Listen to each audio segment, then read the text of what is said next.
पुंडलिक वरदा हरी विठ्ठल श्री ज्ञानदेव तुकाराम पंढरीनाथ भगवान की जय राजाधिराज प्रभु रामचंद्र भगवान की जय पवन सुत हनुमान की जय श्री गुरुदेव दत्त वासुदेव श्री गणेशाय नमः श्री प्रभु रामचंद्राय नमः करुणिजटाय उद्धारण श्री रामाने लक्ष्मण करावया सीता गवेषण ओनोपवन शोधिते असो पांडुरंगा सर्वप्रथम श्रीचरण संतांच्या त्यांच्या कृपाशीर्वादाने कथेचा विस्तार बाबाजी सद्गुरू असतो का बसलेले सर्व श्रोते मंडळी साधू संत यांना साष्टांगपणी पत्करून जयंती केली स्मरण सकळ विद्येचे वय आदी करण तेची बंधू श्रीचरण सद्गुरूंचे ते नमस्कार होणीया आता असं मागच्या अध्यायाच्या ठिकाणी बोलत आता ऐकली प्रभू रामचंद्राने जटायूचा उद्धार केला कर्मगतीने आली तिथं बुद्धी करील काय बिचारी कर्माने धोका दिला 4 पुत्र दशरथाला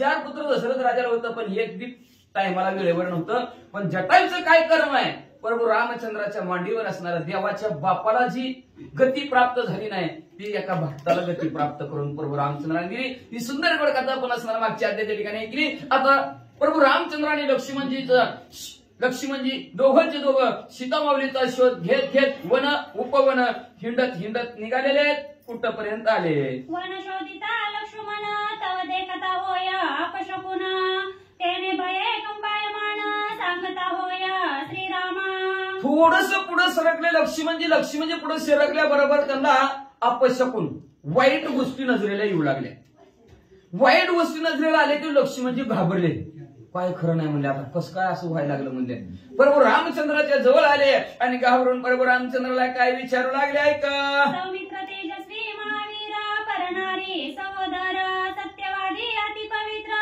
नित्य एकाग्र श्रीराम भजनी नित्य एकाग्र प्रभू रामचंद्राच्या भजनामध्ये सेवेमध्ये असणार परत स्त्री विषयी असणारा माता मानणारा एवढंच नाही जी काय प्रभू रामचंद्र आहेत ह्या प्रभू रामचंद्राची सेवा करणारे महान शूरवीर पराक्रमी असणारे लक्ष्मणजी खरं बोलणारे लक्ष्मणजी पण घाबरले प्रभू रामचंद्राच्या जवळ गेले आणि प्रभू रामचंद्राला दादा काय परिस्थिती आहे बघा पुढं श्रीराम भजन ऐसा सौमित्र अति पावन अशुभ चिन्ह अनुवादे ऐसा लक्ष्मण कैसा लक्ष्मण म्हणजे वर्णन केलं असणारे ग्रंथकर्ते शांती ब्रह्म एकनाथ महाराज म्हणू लागलेले तेजुन्या धनमान धनाचा त्याग केला आणि मानाचा सुद्धा त्याग केला आपलं लय अवघड मान नाही दिला तर पाहुण्याच्या गावाकडे सुद्धा जात नको बाबा त्याच्या गावाकडे काय मान सुद्धा देत नाही मानाचा त्याग केला प्रभू रामचंद्राचा भाऊ आहे म्हणजे किती मान मिळाला असता गावात राज्य करायला प्राप्त राज्याभिषेक अयोध्या नगराचा केला असता पण त्या मानाला लात मारले एवढंच नाही धन असणार सर्व प्राप्त झालं असतं धनाचे असणारे लात मारले आणि एवढंच नाही त्याच्यानंतर रमा म्हणजे पत्नीला सुद्धा असणारा लक्ष्मणजीने सोडला आणि प्रभू रामचंद्राच्या सेवेमध्ये आनंद मानला आणि ते आनंद मानून प्रभू रामचंद्र बरोबर वनात आलेले आहेत आणि एका ठिकाणी आल्यानंतर ते घाबरलेले आहेत आणि घाबरून प्रभू रामचंद्राच्या जवळ जाऊन प्रभू रामचंद्राला आपल्याला वाईट गोष्टी नजराला आलेल्या आहेत आपल्याला महाभयानक क्रूरित असणारं चित्र दिसायला मिळालं त्याची माहिती सांगू लागले भाऊस्फुरती दुःखायमान अशुभ लावती लोचना तरी श्रीरामा होई सावधान अतिविघ्न दिसत आहे दादा माझे असणारे जे काय दंड आहेत भाऊ हात आहेत थरथर कापायला लागलेले हातात नावसं गेल्यासारखं वाटायला लागले असणारे डावी पापणी माझी असणारी लवती अशुभ चिन्ह आहे ती प्रभू रामचंद्र ज्या अर्थी मला असं होतंय त्या अर्थी नक्की आपल्याला पुढे थोडं सरकल्याबरोबर आपल्याला काहीतरी विघ्न येणार आहे काहीतरी दुःखाचा प्रसंग आपल्यावर येणार आहे प्रभू रामचंद्र सावध व्हा लक्ष्मणजी बोलू लागले सव्य जाती पैशाश कुशब्द बोलती वायास दिग्धा हे गोंधले आकाश दिसे त्रास पशु पक्षा बघा असणारा प्रभू रामचंद्र बघा पुढे बघा असं म्हणे असणारे वाईट शब्दाने असणारा कावळ्याचा आवाज येऊ लागलेला आहे आपल्या टीव्ही म्हणतात बघा टीव्ही वर की कसं म्हणते ती सोन्याची वाच आहे सोन्याची वाच नक्की काहीतरी झालं अपशकुन झालं टीव्हीचं बोलणं म्हणलं की त्याच्यानंतर तास पक्षी आहे तास पक्षी डावीकडून असणारा उजवीकडे असणारा आडवा गेला तास पक्षी. आपल्यात मुंबस गेलं तर उजवीकडून गेलं तर चांगलं म्हणतात, तसं डावीकडून तास पक्षी असणारा गेलेला आहे आणि 10 दिशा असणाऱ्या ह्या आकाशासारख्या सगळ्या धुरकटल्यासारखे दिसू लागलेले आहेत. आणि एवढंच नाही, सगळे पशु पक्षी सुद्धा प्रभू रामचंद्र घाबरलेले दिसतात. व काय परिस्थिती आहे या वनाच्या ठिकाणी लक्ष्मणजी विचारू लागले. ऐसे देखून या चिन्ह दोघे झाले सावधान, पुढे करावया गमन तव दुर्धर विघ्न ओढावले. अशा प्रकारचा असणारा वाईट परिस्थिती त्या वनाच्या ठिकाणचे प्रभू रामचंद्र लक्ष्मणजीने पाहिले गेले. बरं पुढे जायचं का नगर, पुढे जायचं का नगर. प्रभू रामचंद्र म्हणजे आपण आधे कशासाठी, पुढचं पाऊल टाकायसाठी झाले म्हणजे आपण पुढे पाऊल टाकू म्हणजे पुढे चालले. तेवढ्या भलं मोठं असणारा एक विघ्न त्यांच्यावर ओढवला. काय ऐकायला मिळालं ऐका. श्रीराम लक्ष्मणा सन्मुख वनी झाली महाक, तेने दुमदुमले तिन्ही लोक वनी व नौका गजबजले. प्रभू रामचंद्र आणि लक्ष्मणजी थोडं पुढे सरकले. सरकल्याबरोबर भली मोठी असे आवाज ऐकवायला प्रभू रामचंद्राने लक्ष्मणजीला. आवाज ऐकला. आवाज ऐकल्याबरोबर वनाच्या ठिकाणचे असणारे पशु पक्षी असतील, वनचिर असतील, सर्वच्या सर्व त्या आवाजाने घाबरून गेले म्हणतात. श्रापदे आक्रोशे आरडती, एक दीर्घ स्वरे गर्जती, एक मूर्छा गता पडती, वृक्ष उन्मूळनी समूळी. एवढा असणारा आवाज घुमला, आवाजाचा प्रतिध्वनी येऊ लागला. त्याच्यामुळे पशु पक्षी घाबरले. ज्याला त्याला वाटायला लागलं ते आवाज ऐकून आपण निवांतच ठिकाणी कुठंतरी जिथं भीती वाटणार नाही त्या ठिकाणी लपून जाऊन बसू लागलं. पक्षी नाही ते असणारे किलकिल करू लागले, आरडू लागलेले आहेत. कोण असणारा पशु पक्षी बी सुद्धा पडायला लागले. त्या आवाजाचा हादरा एवढा बसला, झाडं सुद्धा उलमडून पडू लागली. एवढा भला मोठा आवाज होता. ऐसे देखोनी दोघे जण धनुष्य सज्जोनिया बाण, वणीचे निर्दळावया विघ्न सावधान चालिले. आवाज ऐकले सर्व घाबरलेले आहेत, पण हे दोघंचे दोघं सावध झाले. दोघांनी असणाऱ्या वनाच्या ठिकाणचे विघ्न संपून टाकायचं, आलेल्या संकटाला तोंड द्यायचंय आणि सगळ्यावरचं संकट नाहीस करायचंय. आपला ध्येय काहीतरी परोपकारासाठी लावायचं हे प्रभू रामचंद्र लक्ष्मणजीने ठरवलं. धनुष्याला बाण लावला. शुद्ध करावे दंडकारण्य हे माझी प्रतिज्ञा संपूर्ण. वा वा वा. तरी आधी निर्सोनी त्याचे विघ्न मग गमन पुढे करू. प्रभू रामचंद्र म्हणले मी प्रतिज्ञा केलेली आहे, दंडकारण्य शुद्ध करीन. आणि ती प्रतिज्ञा आधी पूर्ण. आपलं नुसतं कधी प्रतिज्ञा पूर्ण व्हायची कधी नुसतंच म्हणायचं भारत माझा देश आहे, सारे भारतीय माझे बांधव आहेत. पुन्हा झालं प्रतिज्ञा संपलं. प्रभू रामचंद्र म्हणले मी प्रतिज्ञा केलेली आधी असणारे दंडकारण्य शुद्ध करील, संकट विरहित करील, विघ्न रहित करील आणि मग असणारे पुढे जाईल. मग लक्ष्मणजी आपण आलेल्या विघ्नाला तोंड देऊ आणि मग पुढे जाऊ. ऐसे बोलोनी श्री रघुनाथ विघ्न निर्सावया चालिला तेथा, तव राक्षसा अत्यद्भुत त्या वनात देखील. आपली प्रतिज्ञा पूर्ण करण्यासाठी प्रभू रामचंद्र लक्ष्मणजीला बोललेले आहेत. प्रतिज्ञा भल्या भल्यांची पूर्ण झालेली आहे. धृतराष्ट्र अनेक असणाऱ्या महाभारतामध्ये ज्यांनी ज्यांनी प्रतिज्ञा केलेल्या आहेत प्रत्येकाने प्रतिज्ञा 40 लाख गेलेले आहेत. प्रतिज्ञा भरपूर करते ती, पण आपलीच असणारी ह्या कलियुगामध्ये प्रतिज्ञा पूर्ण होईना. पण प्रभू रामचंद्राने आपली प्रतिज्ञा पूर्ण करण्यासाठी लक्ष्मणजीला बोललेले आहेत. आणि लक्ष्मणजीला बोलून म्हणजे असणारा दोघं दोघं पुढे सरकले. तेवढ्यात महाभयानक असणारा न भूतो न भविष्यती आजपर्यंत पूर्वी न कधी पाहिलेला राक्षस प्रभू रामचंद्र आणि लक्ष्मणजीला पाहिला. सकंठ मस्तकी नाही शिरा, आकाश प्राय दीर्घ शरीरा, उद्रोदरी मुख क्रूर दाडा मग म्हणले प्रभू रामचंद्राने राक्षसाकडे बघितलं तर राक्षस केवढं आगळपम तगडपम आकाशा एवढं भलं मोठं राक्षस, पण हितला भागच नव्हता. त्याला कंटासहित मुंडकच नव्हतं. ही मुंडकं कुठं होतं? पोटात. आणि पाय बी नव्हतं, निस्ता कोथळा एवढंच. हितनं वर, हिकडचं वरचं बी नाही आणि खालचं बी नाही, एवढाच भाग होता. मुंडकं पोटात होतं. असं राक्षस प्रभू रामचंद्राने बघितलं. दोन्ही नयन अति क्रोधी निमग्न, बरं. आणि तळवटी मग्न चरिना बैसले स्थान सोडिना. आता पाय नाहीत म्हणल्यावर बसलेलं स्थान सोडलं काय? आपल्याला पाय आहेत म्हणून इकडून तिकडून फिरून येते आणि ह्या मांडीवरून त्या मांडीवर करताय. पाय असतं तर नसतं तर जागेवर बसलं असतं. तसं त्याला पायच नव्हतं, जागच्या जागेवर बसायचा. डोळं मात्र खाऊ नाही ते खात होतं, आपल्याला पुढे ऐकाय मिळालं, पिऊ नाही ते तेच होतं, त्याच्यामुळे त्याचं डोळं सारखं लाल भडक होतं. लाल डोळं कोणाचं असते बघा, राक्षस म्हणजे लाल भडक असणारा त्याचा डोळा रागाने सारखं सारखं असणारा बघत होता, त्याच्यामुळे डोळं लाल भडक होते, मोठ्या मोठ्याने डोळे करून बघत होता. हात कसं होतं वाचा. अतिसलंबा दोन्ही हात एक एक भाऊ योजनात, हात दश दिशा भोवत कवळणी खात पशु पक्षी. हात मात्र लांब होते. आमचं कुठपर्यंत हात आहे माणसं म्हणजे हात कुठपर्यंत येतं, लय लांब येतं, लय पुतुशपा. तसं ह्याचं ते हात लय लांब येतं. एक हात म्हणजे एक एक योजन 1.5 किलोमीटर. एक योजन 1.5 किलोमीटरचा असतो. कोस 1.5 कोस, 1.5 कोसाचा पुन्हा किलोमीटर 3.5 म्हणजे बघा, एक कोस म्हणलं तर 3.5 म्हणजे असणार बघा, त्याचं 4-5 किलोमीटर अंतर होईल. म्हणजे गणितात तज्ञ लोकांनी लावा, आम्ही गणितात फेल आहे. मग म्हणजे एवढं त्याचं असणारा एक एक लांबच्या लांब हात होता. जागा सोडत नव्हता, काय नव्हता. हात त्याचं 10 दिशेत फिरत होतं म्हणून, असं खाली वरी इकडं पूर्व पश्चिम दक्षिण उत्तर असं फिरायचं. आणि नुसतं हाताने असं लांब कुठं पश्चिम पश्चिम दिसलं की हाताने घ्यायचा आणि गट्ट दिशी इथनं असं गिळून टाकायचा. मत्त मातंगाचे कळप कामाजी होती गडप, सिंह व्याघ्रास्वर्य मुख मुखी निक्षेप दो हाती. 2 हाताने गट्टम करून टाकायचा. कुणाला?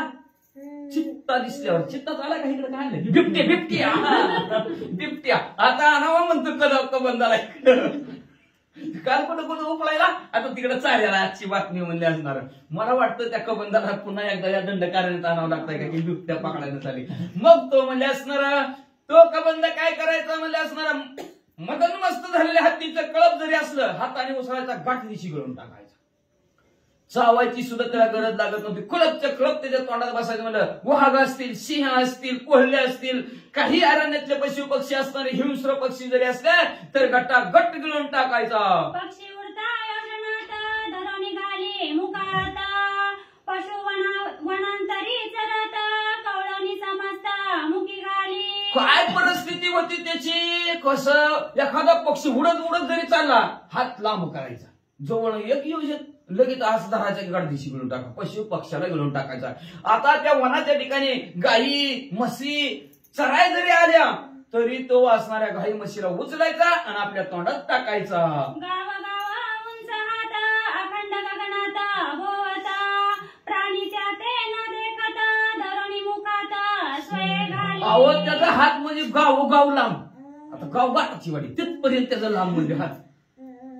तिथं जायचं आणि तिथून पशु पक्षी चाललं की नुसतं धरायचं आणि खाऊन टाक गिळून. आता ही हिथं बसलेला, मग आता तेवढ्याच्या माणसाला हिथनं दिसणार आहे काय? दिसतच नव्हता, नुसतं हात दिसायचा. कुठनं आला काय की कुठनं खाऊन टाकतं काय की. पशु पक्षाला कळतच नव्हतं कुठनं हात येतं कसं आपल्याला संपवत आहे. सगळे असणारे भीतीने व्याकुळ झाले. काय झालं पुढं? कबंद दिसे जैसा पर्वत गुप्त करा भोवत गगनात, प्राण्यांचे लक्ष नाही तेथ धरुणी समजता मुखी घाली. पर्वतासारखा भला मोठं असणारं त्याचं ध्येय होतं. बघा किती बी खाल्लं तरी पोटच भरत नाही. भरतंय का? अहंकारी लोभी माणूस, त्याला लोभ म्हणायचं. लोभ किती बी खाल्लं, किती बी मिळलं तरी कमीच. चालता चालता आपटी खाईल, जिथं उभं राहायचं नसतं तिथं उभं राहून तिथं आपटी खाईल. जेवताना तोंडी लावून भज्या खाईल, पळता पळता धपकन पडेल. काही कर प्रयत्न करेल लोभासाठी, पण पोट काय भरत नाही. कसं हसणारा हा लोभी असणारा पर्वतासारखा भला मोठा होता, पण त्याचा हात गुप्तच होतो, कळतच नव्हतं, दिसतच नव्हतं. फक्त पशु पक्षी पूर्ण चालला, कोणतरी दिसलं मनुष्य रोज चालणार पाकू दिशे तोंडात घालणार. अशा प्रकारचा त्याचा कार्यक्रम चालला होता. पोट कवा भरत होतं का नव्हतं वाचा. मारावया राम लक्ष्मण रावणे धाडिले 8 जण, मागच्या बरं परवा दिवशी आपण अध्यायात ऐकला ते सीतामाऊलीला पळवून नेताना राजा रावण म्हणला, सीतामाऊली मारला तुझा राम प्रभू रामचंद्र मेला की म्हणले. त्याच दिवशी तिने 8 जण पाठवलेली होती मारायला. बरोबर होता राजा रावणाला नक्की मारला असं म्हणलं. पण कशाचं मारलं? प्रभू रामचंद्रापर्यंत 8 जण पोचलीच नाही. ती दंडकारण्यात आली आणि नेमकं ह्याच्या एरियात आली कबंदाच्या 8 जण. एका हातात 4 आणि एका हातात 4 अशी एकत्र केली की गाठदिशी गळून टाकली. आटीची आटी बेक पातात. राजा रावणाला निरोप सांगाय सुद्धा अजून आली नाही. ती शांती ब्रह्म एकनाथ महाराजांनी लिहिलेलं नाही. मारली हे का माघारी आली. त्यांना म्हणले कबंधानेच खाऊन टाकलं. पुढील हाती गुडविपिनी वाट धरणी मारावया दोन्ही आठही निघाले कबंधवनी तव तेने धरुणी बक्षिले. मग त्या राजा रावणाने त्यांना सांगितलं होतं त्या 8 जणांना जावा त्या प्रभू रामचंद्र लक्ष्मणजीला झोपीत मारा नाहीतर विष घालून मारा. एवढंच नाही पाणी पित असताना पाणी पाजून मारा नाहीतर पाण्यात ढकलून द्या मरू दे म्हणले असणार. कुठं ना कुठं तरी कसं तरी फसवून मारा. सावध तिने मरत नाही ती कसं बी मारा म्हणून ते 8 जण पाठवली होती. पण ह्या आटी नेमकं कबंधाच्या इहिऱ्यातनं चालले. कबंधाने बघितलं बरं झालं लय मोठी त्या गडबमच्या तगड बाबा ती म्हणजे आटी त्यांनी खाऊन टाकली. कबंधवनी आठही जण स्वेच्छा केले त्यांचे भक्षण मग पुढे धरावया राम लक्ष्मण लक्ष लावणी राहिलासे. मग त्या कबंधाने म्हणजे ह्या 8 जणाला खाल्लं. मग ती विचारलं असेल त्या कबंधाने त्या दिवशी अरे तुम्ही इकडं कसं काय म्हणजे आपल्या पार्टीची माणसं आहे का नाही. जवळ येत असतं म्हणजे आपल्या पार्टीची माणसं कसं काय तुम्ही. अहो म्हणजे ह्या प्रदेशामध्ये प्रभू रामचंद्र लक्ष्मणजी आलेत म्हणले आणि त्यांना मारण्यासाठी आम्हाला राजारामांनी पाठवलं होतं म्हणलं असेल. मग कबंध त्या दिवसापासून ह्या 8 जणांना खाल्ल्यापासून आज प्रभू रामचंद्र येतील आज लक्ष्मणजी येतील आपल्याला भेटतील त्यांना बी खाऊन टाकू हा विचार करत म्हणलं कबंध त्या दिवसापासून 11 दोन्ही 11 आणि 11 22 11व्या अध्यात म्हणतात महाराजांचा आता 22 वाचा झाला म्हणजे 11 दिवस झालं ती वाट बघत होती म्हणजे वाचा. 3 दिवस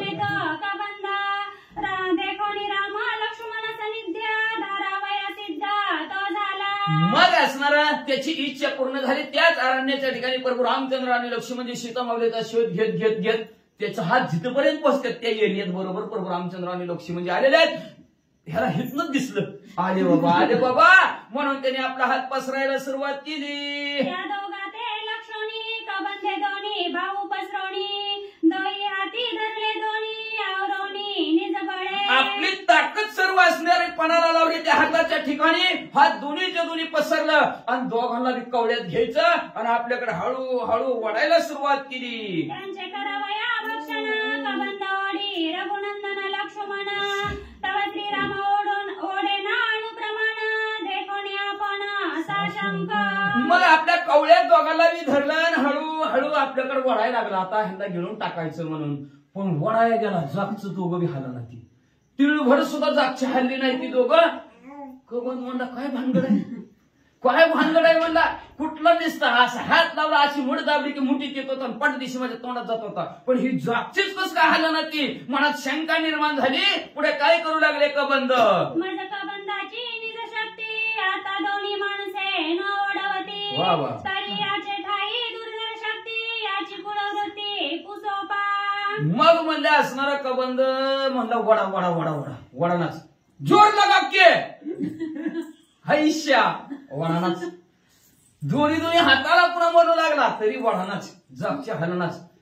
कबंध विचार करायला लागला 2 माणसं मला वडाना ती अख्खं कळपच्या कळप हातीचा गाठ दिशी घालून टाकत होतं. 2 माणसं वडाना ती म्हणजे काय ताकद असेल काय पुरुषार्थी असतील काय पराक्रमी दोघं असतील म्हणजे ही कुणाच्या कुळात ती कुणाची पोर आहे ती आपण जरा ह्यांची विचारपूस करावी असा विचार कबंधाच्या मनामध्ये आला. तुम्ही कोणाचे पै कोण आणि येते यावया काय कारण या खायाचे आले ती जाण मुख्य भक्षण ते माझे. तुम्ही कुठल्या होत म्हणले कुणाचे होत म्हणले तुम्ही म्हणले अहो ह्या वनात आलं की माझंच गिऱ्हाईक आहे आमच्याच दुकानात येते म्हणजे दुसऱ्या दुकानात अजिबात जातच नाही म्हणले. हो काही माझं दुकान म्हणले आला की गिळून टाकतोय म्हणले मी दुकानदार नाही काय गावात गेलं काय बरं हुडकायला गेलं काय गिरायक हुडकाय बघ म्हणलं असणारा कबंध म्हणले माझंच असणार हे सर्व ते सर्व गिरायका म्हणले तिथं आलं की माझं खाजत असतंय. तुम्ही कोणात कुठल्याच सांगा लवकर. एकच मिनिट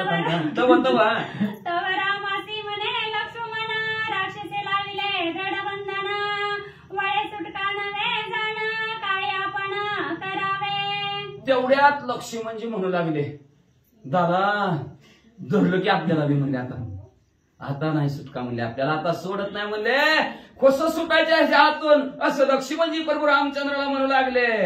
राम म्हणे लागल्या गडबंधना तरी आपण सोडवावे आपण, दुजाची करी जो आस जाना ही नदी न तो न पुसका. प्रभू रामचंद्र असणारे लक्ष्मणजी म्हणू लागलेले आहेत.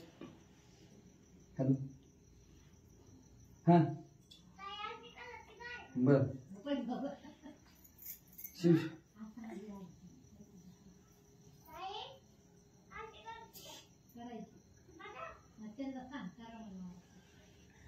हॅलो हा बोला बर बर. आज होय आज उशीर जरा लवकर पाठवलं. बर ये फारून ये तुला वाचा परत वाचा परत. राम म्हणे लागल्या दृढबंधना तरी आपण सोडवावे आपण, दुजाची करी जो आस जाना ही नदी न तो न पुसका. लक्ष्मणजी म्हणले प्रभू रामचंद्र आपला धरला आता आपलं काय खरं नाही असं म्हणलं. बरोबर प्रभू रामचंद्र म्हणले तू दुसऱ्यावर विसंबला त्याचा कार्यभाग बुडावला, दुसऱ्यावर अवलंबून राहायचं नाही. ती करतेली होईल जाईल, आपण आपलं करावं. दुसऱ्यावर अवलंबून राहता कामा नये, आपण आपली करावी सोडवण. आपण आपली सोडवण करायचं असेल तर आपणच स्वतः भगवंताचं नामस्मरण करावं लागतं, चिंतन करावं लागतं, सेवा करावं लागते, दुसऱ्यावर अवलंबून राहू नये. प्रभू रामचंद्र म्हणले आपले आपण सोडवण करायची असती. जो दुसऱ्यावर विसंबतो, दुसऱ्यावर अवलंबून राहतो, त्याच्यासारखा हीन, त्याच्यासारखा दिन आणि त्याच्यासारखा नपुसक म्हणजे धड स्त्री बी नाही धड पुरुष बी नाही, मधलाच अशा प्रकारचा तो माणूस असतो. म्हणजे म्हणून दुसऱ्यावर अवलंबून राहायचं नाही, आपल्याला होतंय तेवढं करायचं. म्हणजे वाचा सौमित्र ऐके सावचित्त याचा पुसू दे वृत्तांत, मग याचा करी ना घात न लागता येते क्षण मात्र. ऐका लक्ष्मणजी म्हणले असणार, आपण विचारपूस करू की म्हणले का आम्हाला धरलंय, काय कारण तुझं. बरं आम्ही आमचं काम करायला लागलो, आमची पत्नी हरवली, प्रभू रामचंद्र म्हणतात तिथं शोध आम्ही घेतोय. तुला बोललो का, तुझ्या बांधाला बांधाय का आमचा, नेमकं काय कारण भांडण करायचं आमच्या बरोबर, आम्हाला धरलं का तू. विचारू तू कुणाचा कोण आहेस, कुठला आहेस, आम्हाला धरायचा तुमचा संबंध काय, अशी सर्व विचारपूस करू. विचारपूस केली ना मी एकाच बाणाने असणाऱ्या ह्या कबंधाला संपून टाकतो असं प्रभू रामचंद्र लक्ष्मणजीला म्हणू लागले. कबंध म्हणे जरी न सांगता वृत्तांत तरी मी तुमचा करी न घात, मग हसोनिया श्री रघुनाथ निज वृत्तांत सांगत. कबंध तरी सुद्धा बोलायला सुरुवात केली. कबंधाने म्हणलं अय पोरांनो कुणाचा व्रत तुम्ही, कुणाचा हो तुम्ही सांगा लवकर म्हणले. का मला वळवणार तुम्ही, बाकीची लगेच ओढत होती माझ्या पोटात होती, तुम्ही ओढत नाव. शिवराव वीरवत पराक्रमी आहोत म्हणले, शक्तिशाली आहेत तुम्ही म्हणले, म्हणून तुम्हाला विचारतोय कुणाच्या तुम्ही सांगा. असं म्हणल्याबरोबर प्रभू रामचंद्राला हसू आलं आणि हसून प्रभू रामचंद्र आपण कोण आहेत लक्षात ठेवा, देवाला ओळखता येत नाही. लोभी माणूस कोणाला ओळखत नाही. घरच्याला वरबडून खाईन, बाहेरच्याला वरबडून खाईन, कुणाला पण वरबडून खाईन, पण खाईनच तरी सुद्धा त्याचं पोटच भरत नाही, सारखं हाव भरी असा असणारा. त्यांनी प्रभू रामचंद्राला वृत्तांत विचारला. प्रभू रामचंद्राने आपला वृत्तांत हसून सांगायला सुरुवात केली. ऐका कबंध मी कोण आहे. अरे मी दशरथ ती रघुनंदन, रावणे केले सीताहरण, तिचे करावया गवशेना दोघे जण येथे आलो. ऐक म्हणजे असणाऱ्या कबंध मी दशरथी अयोध्या नगराचा दशरथ राजा, त्या दशरथाचे मुलगा प्रभू रामचंद्र आणि हा माझा असणारा भाऊ लक्ष्मणजी आणि दोघं मध्ये असणारा त्या राजा रावणाने असणाऱ्या सीतामाऊलीला पळवून नेलेला आहे. तिचा शोध घेण्यासाठी आम्ही दोघंचे दोघं यवनात आलेलो आहोत. आपली माहिती बरोबर रामचंद्राने सांगितले. तव दीर्घ बाहू निमग्न वदन, विकार रूपी कैचा कोण, मार्ग रोधवया काय कारण, निज लक्षण मज सांगे. प्रभू रामचंद्राने आपली माहिती सांगितली. प्रभू रामचंद्र म्हणले तू बी सांग बरं कोण आहे. लांब लांब हाताचा आहे म्हण, तोंड बी तुझं असणारा पोटात गेलंय आणि तुला पाय बी नाहीत, मग तुला असलं रूप कस काय असणार प्राप्त झालं, काय कारण बाबा, तू बी कोण आहेस, कुणाच आहेस, तुझी अशी परिस्थिती होण्याची काय. मागच्या जन्मी तू काय पाप केलं म्हणून ह्या जन्मात तुला असं राक्षस व्हावं लागलं सांगा. ह्याचे माझे निज व्रत तू म्हणशील बक्षावे म्या येत पाहू बळे करशीत दोघे मुखात घालावया. मग असणार सांग म्हणले तुझं असणार.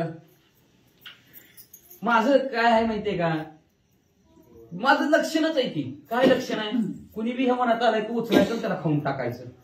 मला माझ्या बी मनात भाव तोच आहे, तुम्हाला दोघाला बी उचलायचं आज्यात आणि माझ्या मुखात टाकायचं खाऊन टाकायचं हे माझ्या मनात होतं. कबंदाती क्रोधानळी दोघांचे वडू सबळ बळी भाऊ कुळू पाती समोळी परिबंधूची जाळी ओढेना.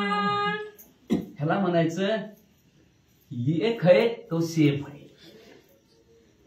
का नाही, एक आहे तो सेफ आहे. इकीचं बळ कशाला म्हणतात, इकीचं बळ. कबंदाने आजपर्यंत किती संपवली पण ही जोड गोळी होती, मागची फटकून फटकून येत असते आहे का नाही, एक एक येत असते म्हणून एक एकाला गिळत असत. पण ही जाळी जाळी बघितलं तुटली का लवकर, पण ही टीक असलं की लगेच तुटल्याशिवाय राहतच नाही. मग तसं असणारा एक झाले प्रभू रामचंद्रांनी लक्ष्मणजीनं दोघांची जाळी तयार केली. एक आहे तो सेफ आहे असं म्हणली दोघं बी. दोघांनी एकमेकाच्या हाताला घट्ट धरलं आणि म्हणलं किती बी वळू देतात कबंदाने. आपली सर्व ताकद पणाला लावली कबंदाने, वडायचा प्रयत्न केला, वडायला लागला, हात उकळलं त्याचं, पण दोघं जागची हल्लीच नाही ती. तव लक्ष्मण म्हणे श्री रघुनाथा हात पेटला निज घात बाबा तरी तैयासी वदावे शीघ्रता विलंबाता. तेवढ्यात लक्ष्मणजी म्हणले ह्याला किती बी समजावून सांगितलं तरी ऐकतच नाही म्हणले. स्वतःच्या पायावर दगड मारून घ्यायला लागलाय म्हणजे याला सोडून द्यायचं आपल्याला. आपण आपल्या वाटून गेलो असतो ते त्याच्या वाटून त्याचं रोजचं खाणं खात बसला असता म्हणजे असणार, पण आपल्या समोर असणार तो आपल्याला बी गिळण्याचा प्रयत्न करायला लागलाय म्हणजे हाय स्वतःच्या पायावर दगड मारून घ्यायला लागलाय म्हणजे आता हे मरणार. म्हणून प्रभू रामचंद्र आता उशीर करू नका, 9:30 वाजले आता तलवार. श्रीराम सांगे आपण या सीतावा नाहीत चरण भाऊ बळे हा सबळ पूर्ण त्या आपण प्रभू रामचंद्र म्हणजे ह्याला पायच नाहीत पण लय हात वळा वळा वळा करतात म्हणजे आपण पहिल्यांदा ह्याचा हातच हाणू असं प्रभू रामचंद्र म्हणू लागले. आम्हा दोघा ते धरून येत याचे याने गोविले हात वा वा वा. तारा याच्या भुजाचे दुनी येत सावचित्त निज खडगे. लक्ष प्रभू रामचंद्र म्हणू लागले लय हाताच्या जोरावर असणार, लय कुठं बी लय लय त्याचा हात पचलेला इथं आणि त्या हाताच्या पोहाचावर लय गुरमीत वागायला लागलाय म्हणजे असणार. मग त्याचा हात म्हणजे आज गुंतले तो नेमकं हात गुंतलं कळलं का, जो आपल्या दोघाला धान्यात हात गुंतलेला आहे म्हणले धरू दे आपला हात आहे किरकाम म्हणले, काढ तुझी तुझी तलवार, काढतो मी बी माझी तलवार म्हणले. असं प्रभू रामचंद्र लक्ष्मणजीला म्हणले. दोघांनी बी आपल्या असणाऱ्या तलवारी मेनातनं बाहेर काढले आणि पुढं खड्ग काढून सावचित्त श्रीरामे छेदिला दक्षिण हात आणि लक्ष्मणी त्याची क्षणात वामहस्त छेदिला. सप्तदिशी मेनातनं प्रभू रामचंद्रांनी तलवार काढली. सप्तदिशी असणाऱ्या कबंदाच्या उजव्या हातावर, उजवा हात वेगळाच धडाचे वेगळाच. लक्ष्मणजीने आपली तलवार काढली गेली. सप्तदिशी कबंदाच्या डाव्या दंडावर दह्या वेगळा असणारा त्याचा बी असणारा हात झाला. दोन्ही हात संपलं. ज्या हाताच्या जोरावर उड्या मारत होता ते हातच संपलं. भुजा छेदिल्या महाथोर तव भाती रुधिराचे पुरा राक्षसाची आक्रंदे थोर तेने चराचर दुमदुमले. जेव्हा दोन्हीच्या दोन्ही हात तुटलं आता किती खात होता हे म्हणजे किती रक्त असेल ह्याच्या अंगात, भडा भडा भडा 500 मोटर लावल्यासारखा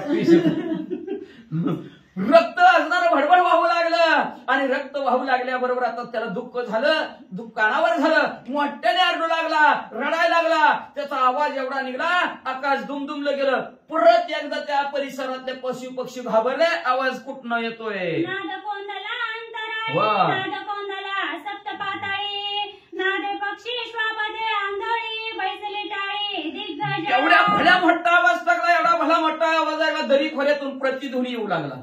एवढाच नाही म्हणले असणारा तो आकाशात आवाज मावेना गेला. पशु पक्षी घाबरले.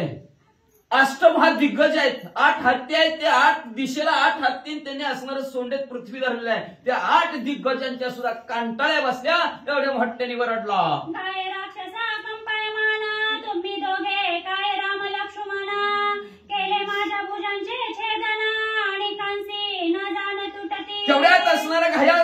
राक्षस म्हणू लागला, काय प्रभू रामचंद्र काय लक्ष्मणजी तुम्ही शूरवीर पराक्रमी म्हणले. आजपर्यंत माझ्या हाताला पाहण्याची ताकद कोणाच्यात नव्हती, हात सुद्धा माझं कोणाला दिसत नव्हतं, एवढं माझ्या हातामध्ये चलाकी होती. पण ते आज तुम्ही माझे हात दोन्हीच्या दोन्ही कापले. लक्ष्मण जाणे श्रीराम लक्ष्मण आणि काना करावे छेदना मूर्छा पन्ना देखोनी. आजपर्यंत म्हणले असणाऱ्या अतर्की गती तर्कच काढला नाही माझ्या हाताला कुणीच माझ्या हाताचा तर्क काढणार. कुठून येतो, कुठं फिरतो, कसं कोणाला खाऊन टाकतो, कोणाला माझा असणारा हात आजपर्यंत दिसलं नाही. पण ते अतर्क्य तर्क न काढता येणारे हात आज प्रभू रामचंद्र आणि लक्ष्मणजीला दिसले आणि दोन्हीच्या दोन्ही माझा हात दोघांनी कापलं, बेशुद्ध अवस्थेत पडलं. आणि कानाकडे माझी गोष्टी आणि मज देखता दृष्टी मूर्छा पन्ना पडती सृष्टी ते उठाउटी मी बक्षी. काय सांगायचं, आणि कांदा सुद्धा मी कळत नव्हतं, दिसतच नव्हतं. आता बसायचा हिथून गावगाव हात लांब होतं, तिथूनच खाऊन टाकायचं, त्याच्यामुळे कोणाच्या दृष्टीला पडत नव्हतं, दिसत नव्हतं, कोणाला सुद्धा कळत नव्हतं मी कसा आहे काय आहे. नुसतं कधी एखाद्याने जर मला जर बघितलं तर ती माणूस जागच्या जागेवर बेशुद्ध पडायचं. पडेल का नाही, बेशुद्ध आहे का नाही. भूत म्हणलं की माणूस घाबरून बेशुद्ध पडायचं, नुसतं म्हणलं तर बेशुद्ध पडतंय, आणि दिसल्यावर मग तसं ती भूतासारखं असणारा मी दिसायचा. त्याच्यामुळे मला बघितल्यावर भले भले पशु पक्षी सुद्धा बेशुद्ध पडायचे. पण आज ते प्रभू रामचंद्र लक्ष्मणजी निधले छातीचे समोर. माझ्या भुजांचे बळ संपूर्ण ओढीताना ओढती दोघे जण आणि बळे भाऊंचे केले छदन तरी राम लक्ष्मण तुम्ही दोघे. तर असणारे तुम्ही दोघं कळलं मला कोण होते. आता तुम्ही दोघं विचारायची गरज नाही, सांगायची गरज नाही. म्हणले माझ्या हातामध्ये जी काय ताकद होती त्या ताकदीच्या जोरावर भल्या भल्यांना मी संपवलं. पण त्या आज हातांची ताकद तुमच्या समोर अपुरी पडली. तुम्ही मला त्या ताकदीनं वडला नाहोत आणि वडला नव्हती नाहोत, पण तुम्ही माझ्या असणारं दोन्हीचे दोन्ही हात कापून काढला. तुम्ही राम आणि लक्ष्मणच आहोत. तुमचा गावा लागता देखा दुःखाना सोनी वाटे सुख श्रीराम सौमित्रा तुम्ही आवश्यक ललिका आणि शक्ती. तुमच्या असणाऱ्या शक्तीचं वर्णनच करता येत नाही, अलौकिक ज्याचं लौकिकच करता येत नाही, एवढी शक्ती एवढी ताकद सांगता येत नाही. असे तुम्ही दोघंचे दोघं ताकदवान बलशाली आहोत. म्हणले का तुमचा घाव लागला, तुमची असणारे आम्हाला ती शस्त्राचा घाव लागला आणि त्या घावाने माझं असणारं दुःख संपलं, मला सुख वाटलं. काय ताकद असेल प्रभू रामचंद्राच्या घावामध्ये म्हणजे दुःखच माझं सर्वच्या सर्व संपवलं, मला सुखी केलं. असं असणारा सुभाऊ नाही असणारा कबंध बोलू लागला.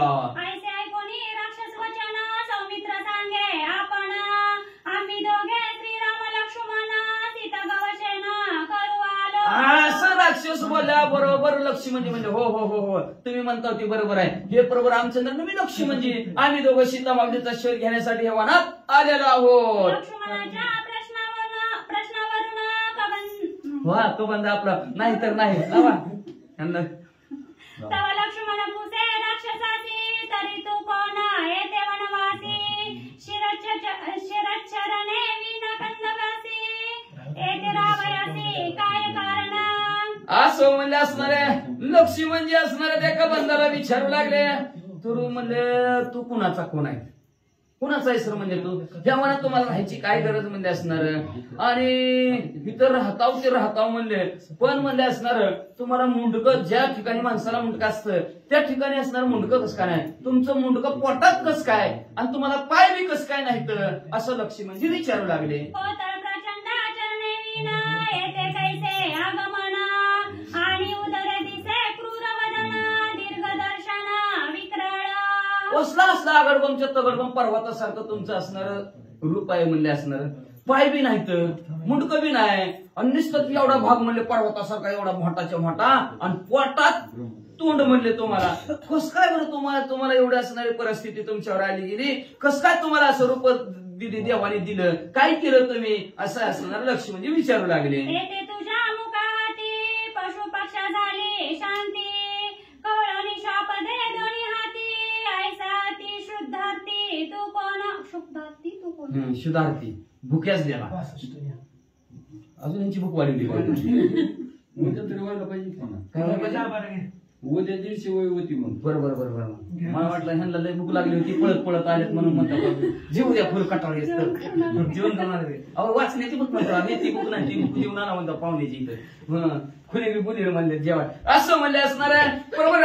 लक्ष्मी म्हणजे त्या कबंधाला विचारू लागले, अरे कबंधा म्हणले असणार तुझ्या मुखामध्ये अनेक पशु पक्ष्यांची शांती झाली, तर तुझं पोट कसं काय भरलं नाही, कस काय तुला कंटाळा आला नाही, बास कस काय तू म्हणला नाही म्हणले असणार, आणि तरी तू काच भुकेजलेला आहे असं लक्ष्मी म्हणजे ना त्या कबंधाला विचारलं. ऐकोनी लक्ष्मणाचे वचन राक्षस स्वय संतोषाना मग आपुले पूर्वविधान स्वय सावधान सांगता. अशा प्रकारे लक्ष्मी म्हणजे बोलल्या, बक्षी म्हणजे बोलल्याबरोबर आनंद असणाऱ्या त्या कबंधाला झाला. कबंध असणाऱ्या आपलं जे काय पूर्वी कोण होतं, काय मागच्या जन्मात असणारं पाप केलं, त्याच्यामुळे असणारे ह्या जन्मात या पापाचं फळ भोगावं लागलं. लक्ष्मी नाही का कश्यपाची प्रिय पत्नी दिती आदिती आणि धनी जे का रूपे श्री समानी ते माझी जननी श्रीरामा. ऐका प्रभू रामचंद्र म्हणले, लक्ष्मी म्हणजे ऐका कश्यपाला 13 पत्न्या त्याच्यातले असणारी दिती अदिती आणि दनी ही असणाऱ्या तिन्ही आवडत्या असणाऱ्या कश्यप ऋषी होत्या. त्याच्यातली जी काय असणारी दनी रूपाने लक्ष्मी सारखी होती, ती माझी आई होती म्हणले. तरी त्या धनुचा पुत्र मी प्रिय पूर्ण या लागे माते म्हणते धनु रूपे मदन मोहन सबळे पूर्ण बळवंत. मग धनु असणारी आवडती कश्यपाची पत्नी होती, त्या धनुचा मुलगा मी. मग असणारा त्या धनुचा मुलगा आहे म्हणून मला सगळे धनुच म्हणायला लागली म्हणले. मग मी अतिशय शूर वीर पराक्रमी बलशाली ताकदवान होतो. रूपाय वन्या संपत्ती अंगीच्या बळाची उद्धती नाना वदना विकट वृत्ती ऋषी वनांती बेडसावी. मग म्हणजे असणारा बाळपण गेले नेहता तारुण्याच्या विषयी मसमस करी. तारुण्यात आलो नाही, बाळपणी खेळण्यात गेलं, तारुण्यात आलो की त्या ताकदीवर मुसमुस करायला लागलं. जैसा बैल, त्या बैलासारखं म्हणजे असणारा मी फुस करायला लागलो. आणि एवढा मला असणारा गर्व माझ्या ताकदीत आणि बळाचा झाला. त्या ताकदीच्या आणि बळाच्या जोरावर ह्या अरण्याच्या ठिकाणी जी काय ऋषी मंडळ तप ध्यान करण्यासाठी येत होते, त्या ऋषीवर्याला मी भीती दाखवायला लागलो. असं तोंड हाव आपण कसं बेहू दाखवतो का माणसाला, तसं म्हणजे मोठं तोंड करून भीती दाखवत होतो. तुळशी रामा ऋषीसी वनी वेचता वनफळांसी मी आदोमुखे बेडसावे त्यासी तव त्याने क्रोधेविषी शापिले. महान ऋषी होते, आपल्या शरीराने म्हणजे असणार काय करायची, झाडावर आता ते ऋषी मंडळ वनात फिरायचं म्हणजे फळमुळा त्यांचा, मग ती फळ असं वर काढायला गेलं का नाही, मी खाल्लं यायचो भाऊ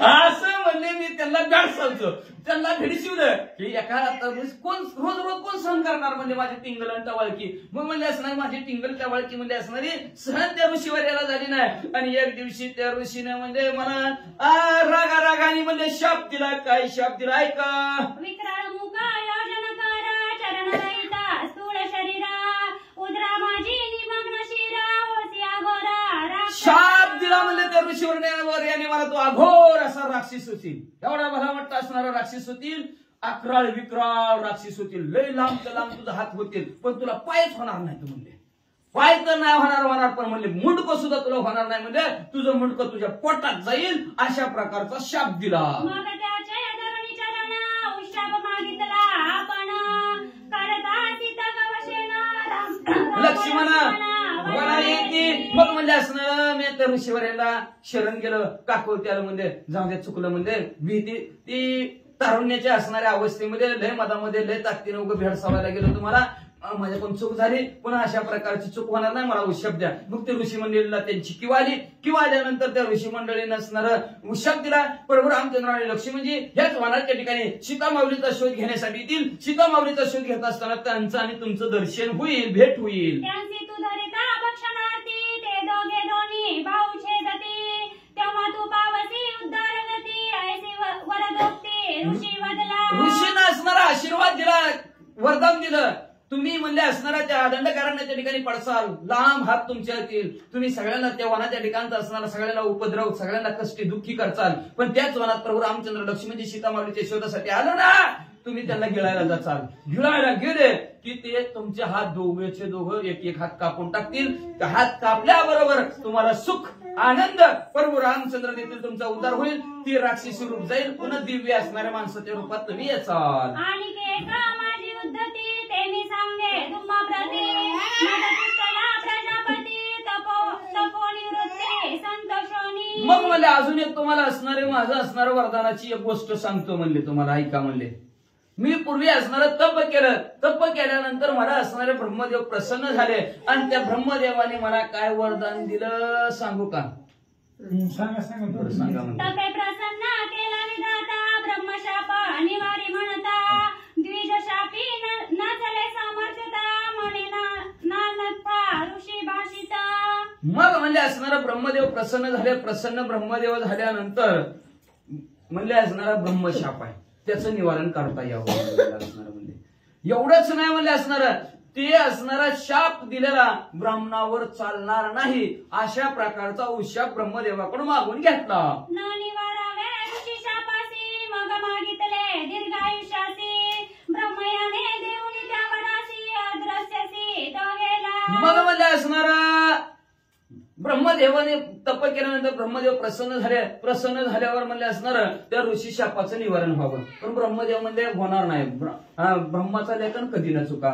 ब्रह्माने दिलेला शाप तो तुम्हाला अंगीकारावाच लागेल. ब्रह्मदेव सुद्धा म्हणले मी त्याच्यात असणार काही करू शकत नाही, तुम्हाला शाप भोगावाच लागेल. बरं म्हणले भोगावं लागेल, पण मला लय मोठं आयुष्य प्राप्त व्हावं, लय मोठं असणार मी जगावं, अशा प्रकारचं तरी आशीर्वाद द्या. ब्रह्मदेव म्हणले तथास्तु, लय दिवस जगशील म्हणले, खाकावर खायचं तर खा म्हणले. मग असं ब्रह्मदेवाने असणारा आशीर्वाद दिला. ब्रह्मदेव गुप्त झाले. वावया ब्रह्मशाप प्राप्ती, गर्व वाटला माझे चित्ती, मी तव चिरंजीव त्रिजगती, इंद्रादी किती माझ्या पुढे. मग म्हणले तथास्तु म्हणले, ब्रह्मदेव निघून गेले. मी बी म्हणलं लय दिवस आता जगणार मी चिरंजीवच झालो. मी चिरंजीव झालो म्हणल्यावर आता मी मरणारच नाही, चिरंजीव झालो म्हणून आता मी सगळ्या लोकांना त्रास द्यायला सुरुवात केला. इंद्राधिक देवांना ही त्रास द्यायला सुरुवात केली. सर्व असणाऱ्या जीव जंतूला ह्या अरण्यात कुणी त्यांना सगळ्यांना त्रास द्यायला सुरुवात केली. अशी ही माझी कर्मगती आहे, असा कबंध प्रभू रामचंद्राने लक्ष्मणजीला आपली हकीकत सांगू लागला. आता पुढे त्या कबंधाचा उद्धार प्रभू रामचंद्र कसं करतील, मुक्त कसं करतील, आणि तो कबंध सीता माऊलीला राजा रावण कुठं घेऊन गेला ह्याचा सुद्धा पत्ता असणार.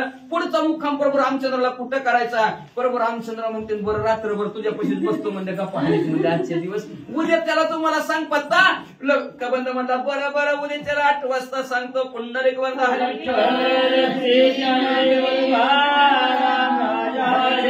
प्रभू रामचंद्र भगवान की जय, पवन सुत हनुमान की जय, श्री गणेशाय नमः, श्री प्रभू रामचंद्राय नमः. ऐसी या गर्वाची उद्धती, घ्यावया त्याची स्वर्ग संपत्ती, झाली इंद्रपदाची प्राप्ती, मज शचीपती कोपला.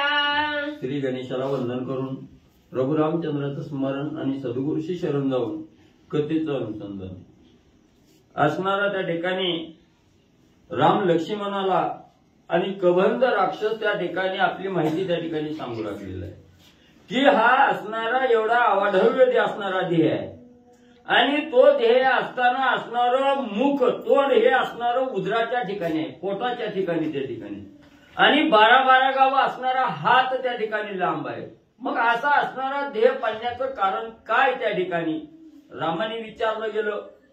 कबंध सांगू लागला ब्रह्मदेवाचं असणारं वरदान त्या ठिकाणी मिळालं गेलं. मग असणारं त्या ठिकाणी वरदान मागितलं गेलं. शापाला उशाप त्या ठिकाणी मागण्यासाठी असणारा कबंध त्या ठिकाणी ब्रह्मदेवाला बोलू लागला. त्यावेळेस असणाऱ्या ब्रह्मदेवाला सांगितलं मला असणारं दीर्घायुष्य त्या ठिकाणी मिळावं, म्हणून मला असणारा आनंद म्हणजे त्या ठिकाणी झाला. मग माझी असणारी एवढी घोर तपश्चर्या त्या ठिकाणी गेली गेली आणि या तपश्चर्याच्या जोरावर असणारी स्वर्ग संपत्ती मला त्या ठिकाणी प्राप्त होणार होती. असणारा इंद्रपद मला त्या ठिकाणी मिळणार होतं. याचा असणारा आनंद म्हणजे मला त्या ठिकाणी प्राप्त झाला. कबंध सांगू लागलेला आहे. मज आयुष आहे संपूर्ण इंद्र मारावया मशक कोण येण्याची अति गर्वे जाण युद्ध दारुण म्या केले. मग कबंध बोलू लागलेला आहे. कबंध म्हणतोय मी माझ्या तपश्चर्याच्या जोरावर ब्रह्मदेवाकडून वरदान त्या ठिकाणी मिळवलं गेलो आणि दीर्घायुष्य त्या ठिकाणी झालो. म्हणून असणाऱ्या त्या ठिकाणी इंद्राला असणारी चिंता त्या ठिकाणी लागली की ही बाबा आपली खुर्ची त्या ठिकाणी बाळकावेल आणि आपलं पद हारून म्हणजे हा त्या ठिकाणी गेल. म्हणून इंद्र मारण्यासाठी टपल. म्हणून कबंध त्या ठिकाणी सांगू लागला की मी एवढा आता अमर त्या ठिकाणी झालो, दीर्घायुष्य मला त्या ठिकाणी प्राप्त झालं. मग इंद्र हा माझ्या पुढे असणारा एक चिलट आहे, मशक आहे म्हणजे त्या ठिकाणी त्याच्या अंगी काय सामर्थ्य आहे म्हणजे मला मारायला.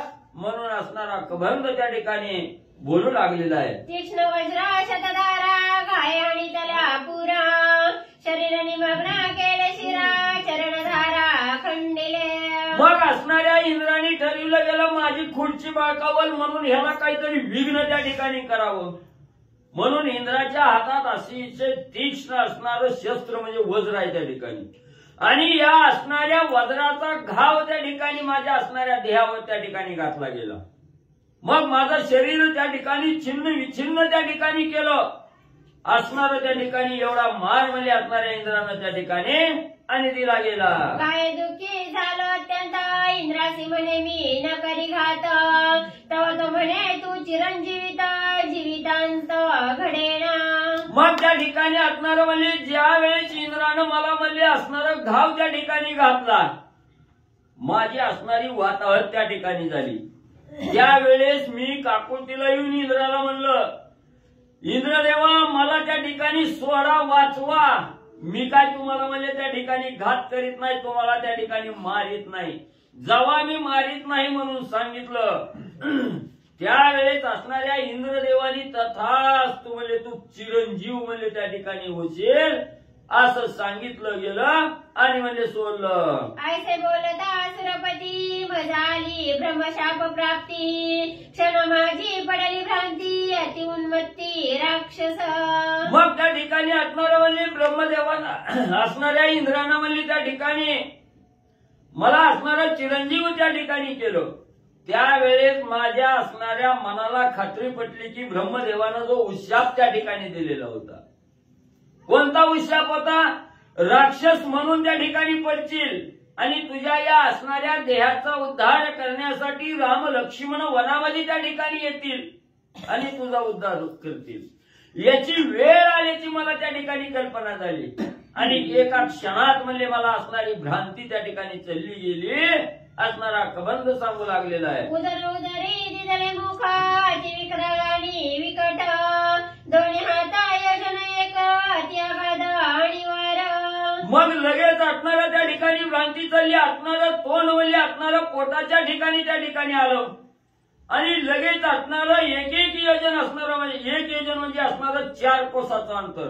हे 4 कोस असणारा हात त्या ठिकाणी प्राप्त झालं. दोन्ही हात म्हणजे 4 कोसाचं त्या ठिकाणी प्राप्त झालं आणि असं असणारा देह म्हणजे मला त्या ठिकाणी आणि प्राप्त म्हणजे झाला. जे जे सापडे हातात पशु पक्षी प्राणी नित्य भक्षित तरी क्षुदेसी नाही अंत समसमित अति दुःखी. मग ज्या वेळेस मी असणारा त्या ठिकाणी कबंध राक्षस म्हणून त्या ठिकाणी पडलो गेलो ह्या वनात, तेव्हा म्हणजे जेवढं हे 4 कोसाचं हात त्या ठिकाणी प्राप्त झालं आणि त्या हातामध्ये जेवढी काही शिकार येईल, मग पशु येऊ पक्षी येऊ प्राणी येऊ काही जी येईल ती म्हणजे त्या ठिकाणी हातानं वरायचं आणि तोंडात म्हणजे त्या ठिकाणी टाकायचं.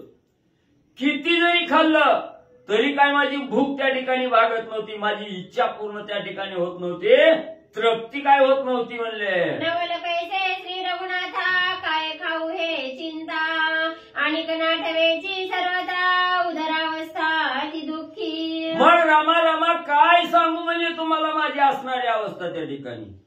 किती मी खाल्लं तरी असणारी पोटाची भूकच त्या ठिकाणी भागत नव्हती. आणि खरंच आहे ह्या असणाऱ्या संसारामध्ये लिप्त झाल्यानंतर प्रत्येक साधकाला त्या ठिकाणी अवस्था असते. संसार करत असताना कितीही मिळवलं गेलं तरीही मी कमीच त्या ठिकाणी आहे. मला ही कमी आहे ती कमी आहे अशी इच्छा त्या ठिकाणी होते. आत्मा कदापिही त्या ठिकाणी तृप्त होत नाही.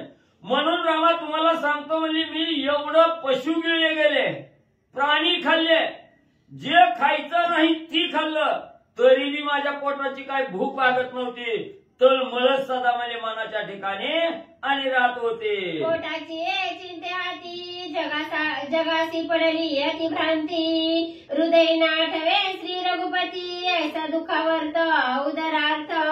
म्हणून असणारे ग्रंथकर्ते आपल्यावर त्या ठिकाणी आले आणि सांगू लागले. म्हणून म्हणले हे असणारं सगळं जगच म्हणले असणाऱ्या भ्रांतीत त्या ठिकाणी पडलं गेलं. फक्त जगामध्ये प्रत्येकाला माझं माझं मला मलाच म्हणले त्या ठिकाणी हाव सुटलेले आहे. म्हणले त्या ठिकाणी किती मी खाल्लं तरी मनाची तृप्ती त्या ठिकाणी होत नाही. अतृप्त आत्मा त्या ठिकाणी राहतोय. किती एक गाडी घेतली दुसरी घेतली घर बांधलं असणारा बंगला त्या ठिकाणी बांधला तरी बी माणसाची तृप्ती होत नाही. म्हणून रामा हे असणारं सगळं जग म्हणजे भ्रांतीच आहे त्या ठिकाणी. कवाच म्हणली भूक त्या ठिकाणी भागत नाही. अतृप्त म्हणजे त्या ठिकाणी आणि राहतात. वेदशास्त्री अति संपन्न स्वयंमनवी मी सज्ञान. तरी शिष्णोदर परायण इतर जन ते मशक.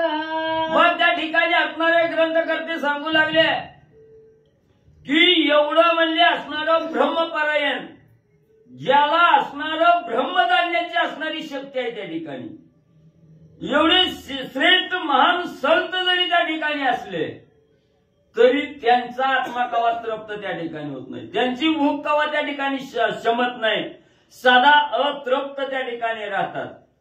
मग एवढे महान असणारे संत त्या ठिकाणी किंवा एवढा धनाटी त्या ठिकाणी म्हणले असताना सुद्धा त्यांची भूक त्या ठिकाणी भागत नाही. आपल्यासारख्या सर्वसामान्याचं तर काय म्हणले त्या ठिकाणी सांगावं. असो इतरांची काय कथा माझी जे का दुःखावस्था. सावधायके श्री रघुनाथा मोक्षदाता तू माझा.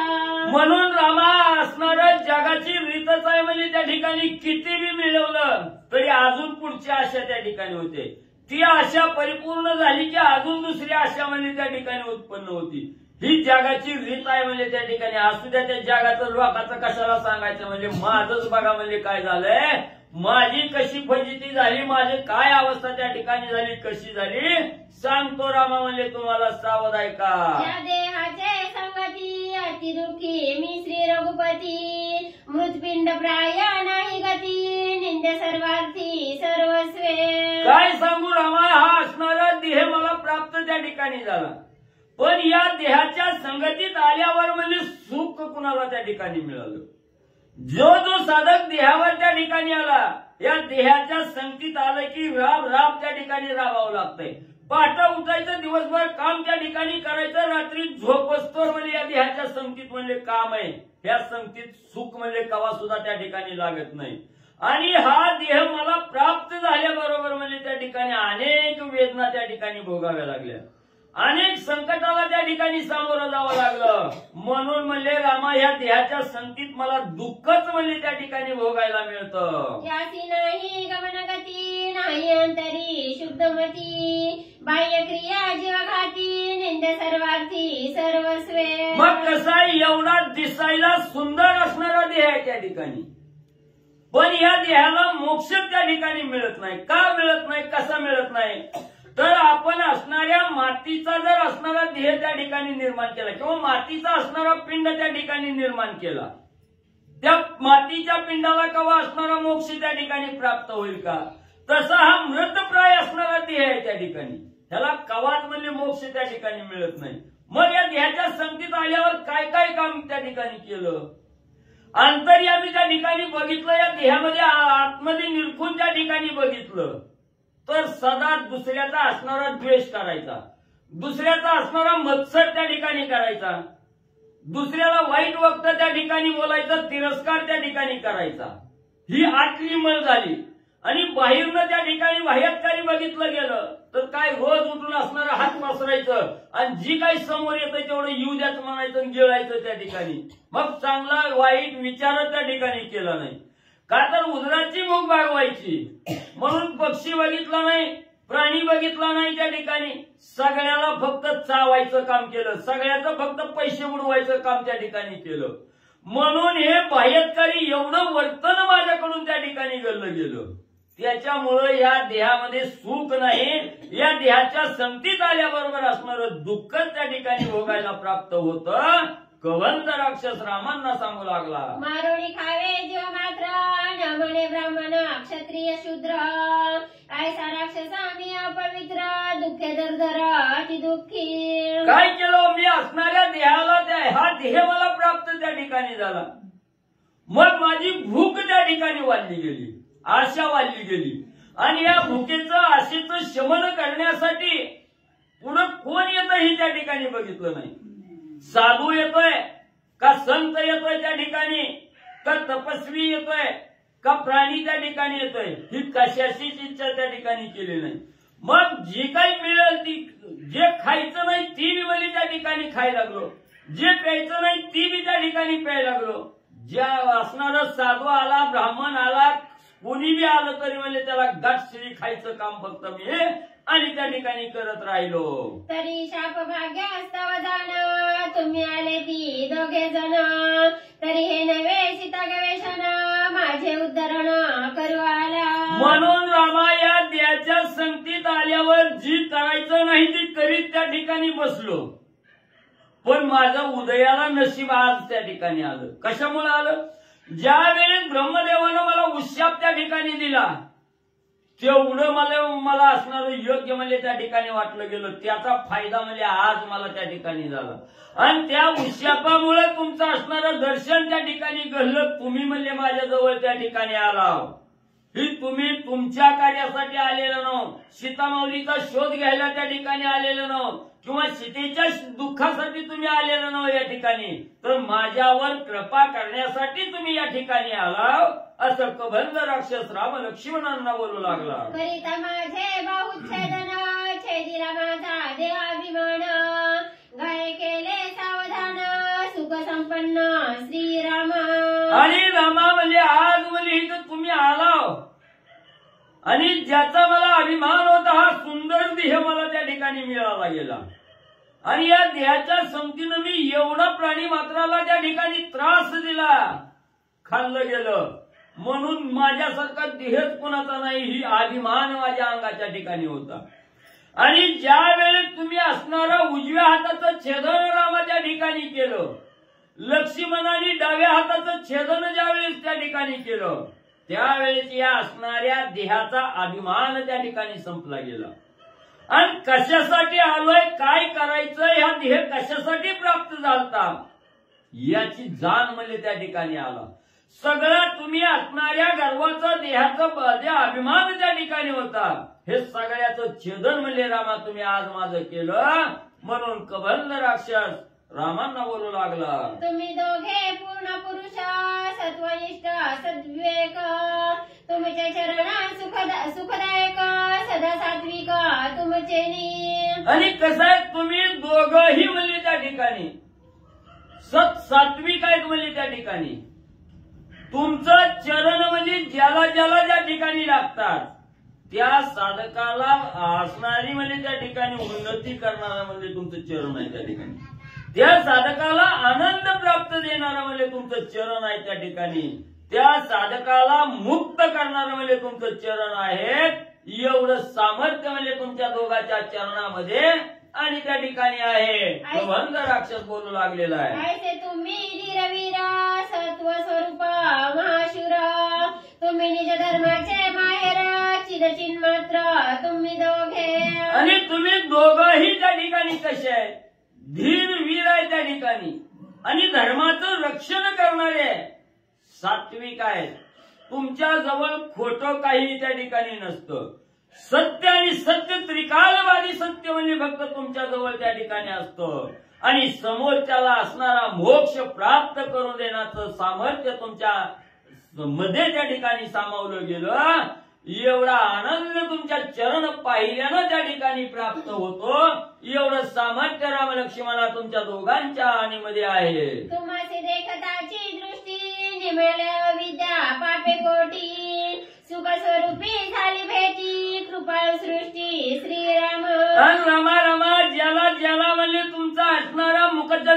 पाहिला त्या ठिकाणी मिळतोय, ज्याला ज्याला तुमचं असणारं चरणवंदन त्या ठिकाणी प्राप्त होतं, त्या साधकाच्या हातून कोट्यावधी पातक जर त्या ठिकाणी घडलेलं असलं, पर्वता एवढं पातकाचं ढीग त्या ठिकाणी लागलं, तर त्या पातकाचं एका क्षणात म्हणजे असणारं त्या ठिकाणी नायनाट करता येतो.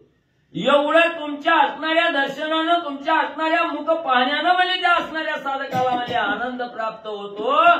दुःखातून साधक म्हणजे अलिप्त त्या ठिकाणी राहतो. एवढं सामर्थ्य रामा तुमच्या असणाऱ्या मुखचंद्रामध्ये, तुमच्या असणाऱ्या चरणामध्ये त्या ठिकाणी आहे.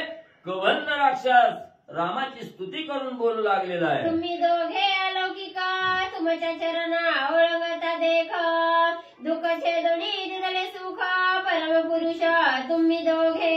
आणि अलौकिक असं असणारं कार्य तुमचं आहे त्या ठिकाणी. तुमच्या असणाऱ्या कार्याची गणनाच त्या ठिकाणी करता येत नाही. किती बी असणारा दुःखी साधक म्हणजे तुमच्या समोर त्या ठिकाणी आला, चरणावर लोटांगण त्या ठिकाणी घातलं गेलं, त्या साधकाचं सगळं दुःख म्हणजे त्या ठिकाणी हरून जातो. ते दुःख नाहीच त्या ठिकाणी होतं आणि त्या साधकाला रामा तुम्ही असणारा आनंद प्राप्त करून देता, त्या साधकाला मोक्षाचा मार्ग त्या ठिकाणी देतात. एवढं सामर्थ्य रामा तुमच्या दोघांमध्ये त्या ठिकाणी आहे. कवंद राक्षस सांगू लागलेला आहे. पापकारी अति निंदित राक्षस योनी अधपात, त्यामध्ये केले निर्मुक्त ब्रह्मभूत तुम्ही दोघे. कसं आहे रामा, मी काय त्या ठिकाणी अवस्था होती माझी, राक्षस योनीत त्या ठिकाणी होतो, सतत पापात्मक कर्म करणारा त्या ठिकाणी होतो, दुसऱ्याला फक्त त्रास द्यायचा, ब्राह्मण बघायचं नाही, प्राणी बघायचं नाही, पशु बघायचं नाही, येईल ती गाठशिरी गिळायचं, एवढा अधम पाप असणारा त्या ठिकाणी करणारा मी त्या ठिकाणी होतो. पण रामा तुम्ही माझ्यासारख्या पाप्याला सुद्धा त्या ठिकाणी मुक्त केलं, पाप्याला सुद्धा हे असणाऱ्या पापात्मक कर्मातून बाजूला त्या ठिकाणी काढलं. म्हणून रामा तुम्ही असणारं एवढं श्रेष्ठ तुमचं त्या ठिकाणी आहे. असा कबंध राक्षस राम लक्ष्मणाची स्तुती करून बोलू लागलेला आहे. ऐसे बोलूनी आपण कबंध घाली लोटांगण, माझे केली देहदान सांगेन संपूर्ण सीता शुद्धी. मग असणाऱ्या कबंधानं म्हणजे प्रभू रामचंद्राच्या चरणावर लोटांगण त्या ठिकाणी घातलं, साष्टांग दंडवट घातला आणि सांगितलं, रामा हा माझा देह आता त्या ठिकाणी पडणार आहे, या देहाचं विसर्जन त्या ठिकाणी तुम्ही करा. आणि या देहाचं विसर्जन केल्यानंतर तुमची असणारी पत्नी सीता माऊली जी कोणी हरून त्या ठिकाणी नेलेली आहे, तिची असणारी शुद्धी म्हणजे त्या ठिकाणी सांगल. सीता कुठं आहे, कुठं सापडल, कुठल्या मार्गाने गेलेली आहे, ही सविस्तर माहिती म्हणजे तुम्हाला सांगतो. आधी तुम्ही असणाऱ्या माझ्या या देहाचं विसर्जन म्हणजे त्या ठिकाणी करा. सीता शुद्धी मी सांगेन हे ऐकोणी श्रीराम वचन, त्याची पुसे स्वयं आपण अति सावधान शुद्धार्थी. मग रामाला वचन त्या ठिकाणी असणाऱ्या कबंधानं दिलं. रामा या देहाचं विसर्जन केल्याबरोबर सीतेची शुद्धी त्या ठिकाणी सांगतो म्हणल्याबरोबर रामाला आनंद त्या ठिकाणी झाला आणि प्रभू रामचंद्राला उत्सुकता लागली की असणारी सीतेची शुद्धी कशी होणार आहे, कुठं होणार आहे, याच्याविषयी कबंधाला प्रभू रामचंद्र त्या ठिकाणी बोलू लागले. काय बोलू लागले ऐका पुढं. श्रीराम पुसे कबंधासी सीता शुद्धी सांगेन मनसी, कोणी नेली कोणी स्थळासी कोणी देशी ते सांगे. मग प्रभू रामचंद्र त्या ठिकाणी कबंधाला बोलू लागले, कबंधा तू बोलतोय सांगतोय की तुम्हाला सीतेची शुद्धी त्या ठिकाणी सांगतो, मग लवकर सांग. त्या ठिकाणी असणारी सीता कोणी चोरून त्या ठिकाणी नेली, कुणी हरण करून नेली, कुठल्या दिशेला नेली, कुठल्या मार्गाने नेली, ही सविस्तर कबंध लवकर म्हणजे मला सांग. बुद्धी करोणी सावधान स्वस्त करोणी निज मन, सीतेचे घेऊ ते गमन स्थानमान मत सांगे. मग कबंधावली ही असणारी शुद्धी सांगत असताना चित्त बुद्धी अंतकरण मध्ये त्या ठिकाणी शुद्ध पाहिजे, एकाग्र चित्त त्या ठिकाणी पाहिजे. आणि तू अगोदर असणारी चित्त बुद्धी म्हणजे त्या ठिकाणी समरस कर, एकाग्रता अवस्था त्या ठिकाणी कर आणि योग्य प्रकारे अशी असणारी खुली माहिती असणारी जी कुणी असणाऱ्या सीतेचं हरण केलेलं आहे, कुठल्या गावाला घेऊन गेलेला आहे, कुठल्या मार्गाने घेऊन गेलेला आहे, कसा घेऊन गेलेला आहे, याच्या विषयीची सविस्तर माहिती कबंदा मला सांग. असणाऱ्या प्रभू रामचंद्राने कबंदाला म्हणजे विचारलं. ऐसे कोणी श्रीराम वचना कबंद सांगे आपण, ऐसे माझा आहे ज्ञान ते सावधान अवधारी. मग असणाऱ्या प्रभू रामचंद्राचं वचन बोलणं असणाऱ्या कबंदानं ऐकलं गेलं आणि कबंद बोलू लागला, रामा सांगतो, पण कथा सांगत असताना ऐकणाराही तेवढाच सावध त्या ठिकाणी असावा. म्हणून म्हणजे जेवढं मला ज्ञान आहे, जेवढी मला माहिती आहे ही रामा मी सांगतो, पण तुम्ही बी म्हणजे अतिशय सावध होऊन म्हणजे असणारी कथा त्या ठिकाणी आणि ऐका. श्री गणेशाय नमः, श्री सरस्वते नमः, श्री प्रभू रामचंद्राय नमः. मग लक्ष्मणासी उभे करुणी कबंद सांगे गरजोनी, श्रीरामाची धर्मपत्नी गेला घेऊनी रावण. मग लगेच असणारा कबंद सांगू लागला.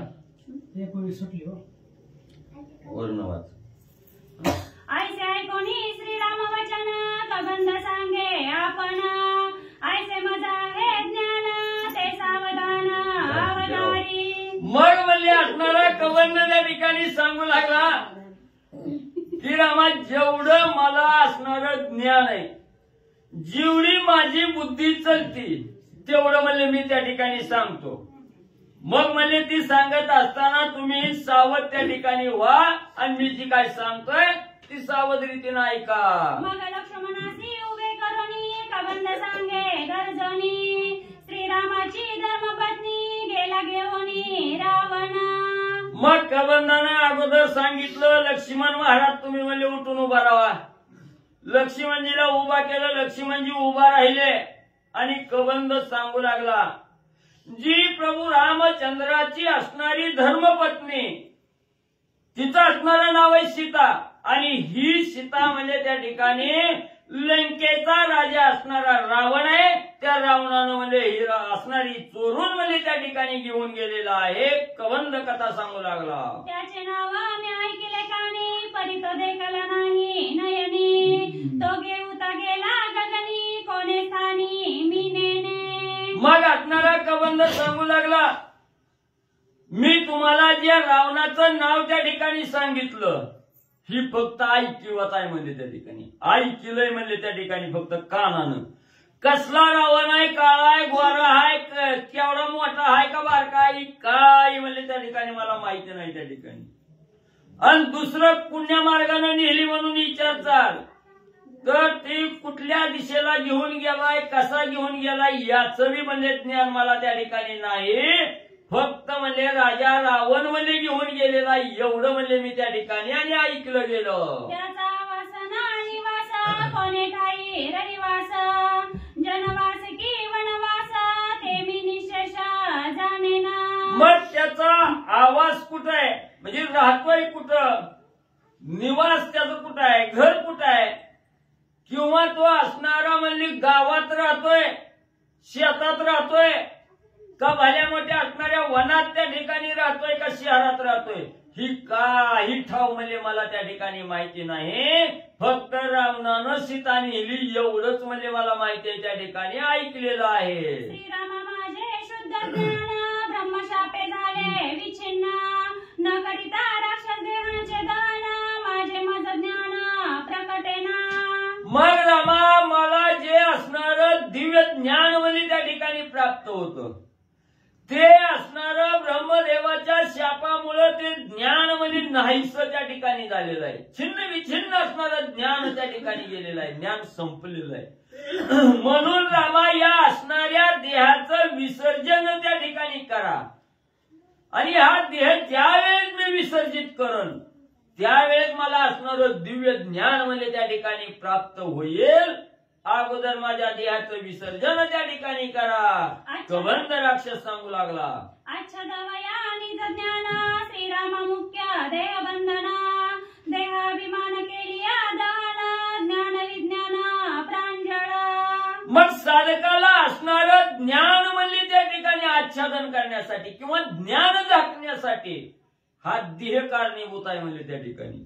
या देहाच्या बंधनात असणारं ज्ञान म्हणले त्या ठिकाणी अडकतं म्हणले त्या ठिकाणी. का देहाचाच असणारा गर्व अभिमान त्या ठिकाणी वाढतो आणि ज्ञान म्हणले त्या ठिकाणी बाजूला राहतो. म्हणून म्हणले या असणाऱ्या आधी देहाचं विसर्जन त्या ठिकाणी करा, म्हणजे असणारं ज्ञान म्हणजे माझं त्या ठिकाणी बाहेर येईल, उघड त्या ठिकाणी पडल, मला पुढची माहिती म्हणजे त्या ठिकाणी प्राप्त होईल. या लागी राक्षस देह दहना दीर्घ करतते खानुना त्या माझी शुष्क काष्टे घालून करावे दहन सौमित्रे. मग असणाऱ्या लक्ष्मी म्हणजे तुम्ही जे ऐका म्हणले, हा माझा असणारा देह, हा देह विसर्जित करायचा म्हणजे कसा करायचा त्या ठिकाणी, भला मोठा असणारी गर्त खांदायची, खड्डा खांदायचा त्या ठिकाणी, त्या खड्यात असणारी वली लाकडं नाही ती वाळलेली लाकडं म्हणजे त्या ठिकाणी टाकायची, वरी माझा असणारा देह त्या ठिकाणी ठेवायचा, वर नवी लाकडं म्हणजे वाळलेली त्या ठिकाणी टाकायची.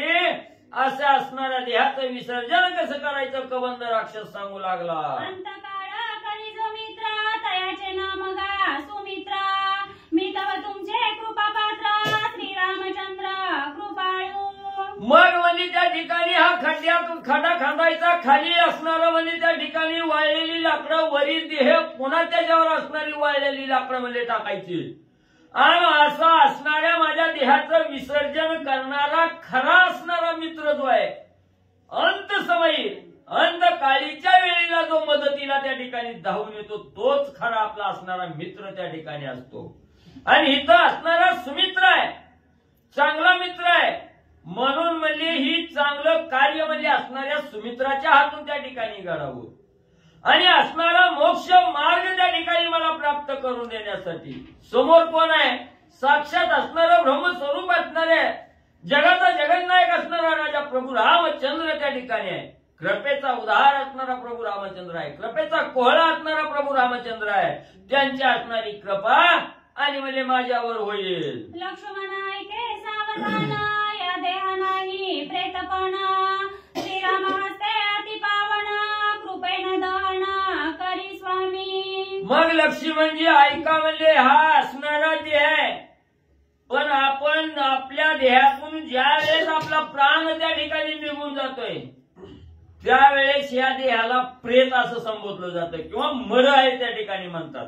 पण कबंध सांगतोय हा असणारा माझा देह प्रेतवत नाही, मर्याप्रमाणे त्या ठिकाणी नाही. का साक्षात असणारा जगाचा करता करविता प्रभू रामचंद्र त्या ठिकाणी आहे समोर. ह्या प्रभू रामचंद्राच्या समोर असणाऱ्या देहाचं पतन त्या ठिकाणी झालेलं आहे. म्हणून या देहाला प्रेतवत अवस्था त्या ठिकाणी प्राप्त नाही, कबंध राक्षसानं सांगितलं. केली या राक्षसा देह दहन सीता प्राप्तीचे विधान मी यथार्थ सांगेन सत्यवचन श्रीरामा. म्हणून असणारं म्हणजे या देहाला म्हणजे असणारं प्रेतवत अवस्था नाही, लक्ष्मणा खुशाल म्हणजे असणाऱ्या देहाला अग्नी त्या ठिकाणी लावा. आणि ज्या वेळेस तुम्ही या देहाला अग्नी लावचाल त्यावेळेस मात्र म्हणजे मला असणारं दिव्य ज्ञान त्या ठिकाणी प्राप्त होईल. आणि दिव्य ज्ञान प्राप्त झाल्यावर सीता माऊलीची शुद्धी म्हणजे त्या ठिकाणी आणि म्हणजे मी सांगायला म्हणजे त्या ठिकाणी तयार आहे. मला ज्ञान त्या ठिकाणी प्राप्त होईल आणि त्या ज्ञानाच्या जोरावर सीतेची शुद्धी आणि तुम्हाला म्हणजे सांगेन. ऐकोनी कबंधाचे वचन संतोषला रघुनंदन पाचारोनी लक्ष्मण देह दहन करविले. मग कबंधाचं एवढं बोलणं प्रभू रामचंद्राने त्या ठिकाणी ऐकलं गेलं. प्रभू रामचंद्राला अतिशय आनंद त्या ठिकाणी झाला. कशाचा आनंद झाला की सीतामाऊलीची शुद्धी त्या ठिकाणी प्राप्त होणार आहे हे कबंधानं सांगितलेलं आहे.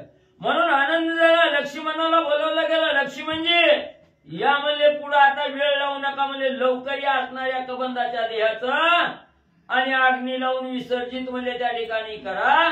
रामाने लक्ष्मणांना सांगितलं. कबंधाचे देह दहन चित्ते माझी करिता जाण तो निंद्य देह त्यागुण झाला आपण दिव्य देही. मग राम आज्ञा त्या ठिकाणी झाली. लक्ष्मी म्हणजे तत्पर त्या ठिकाणी झाले. कबंधाच्या देहाला अग्नी त्या ठिकाणी लावला गेला.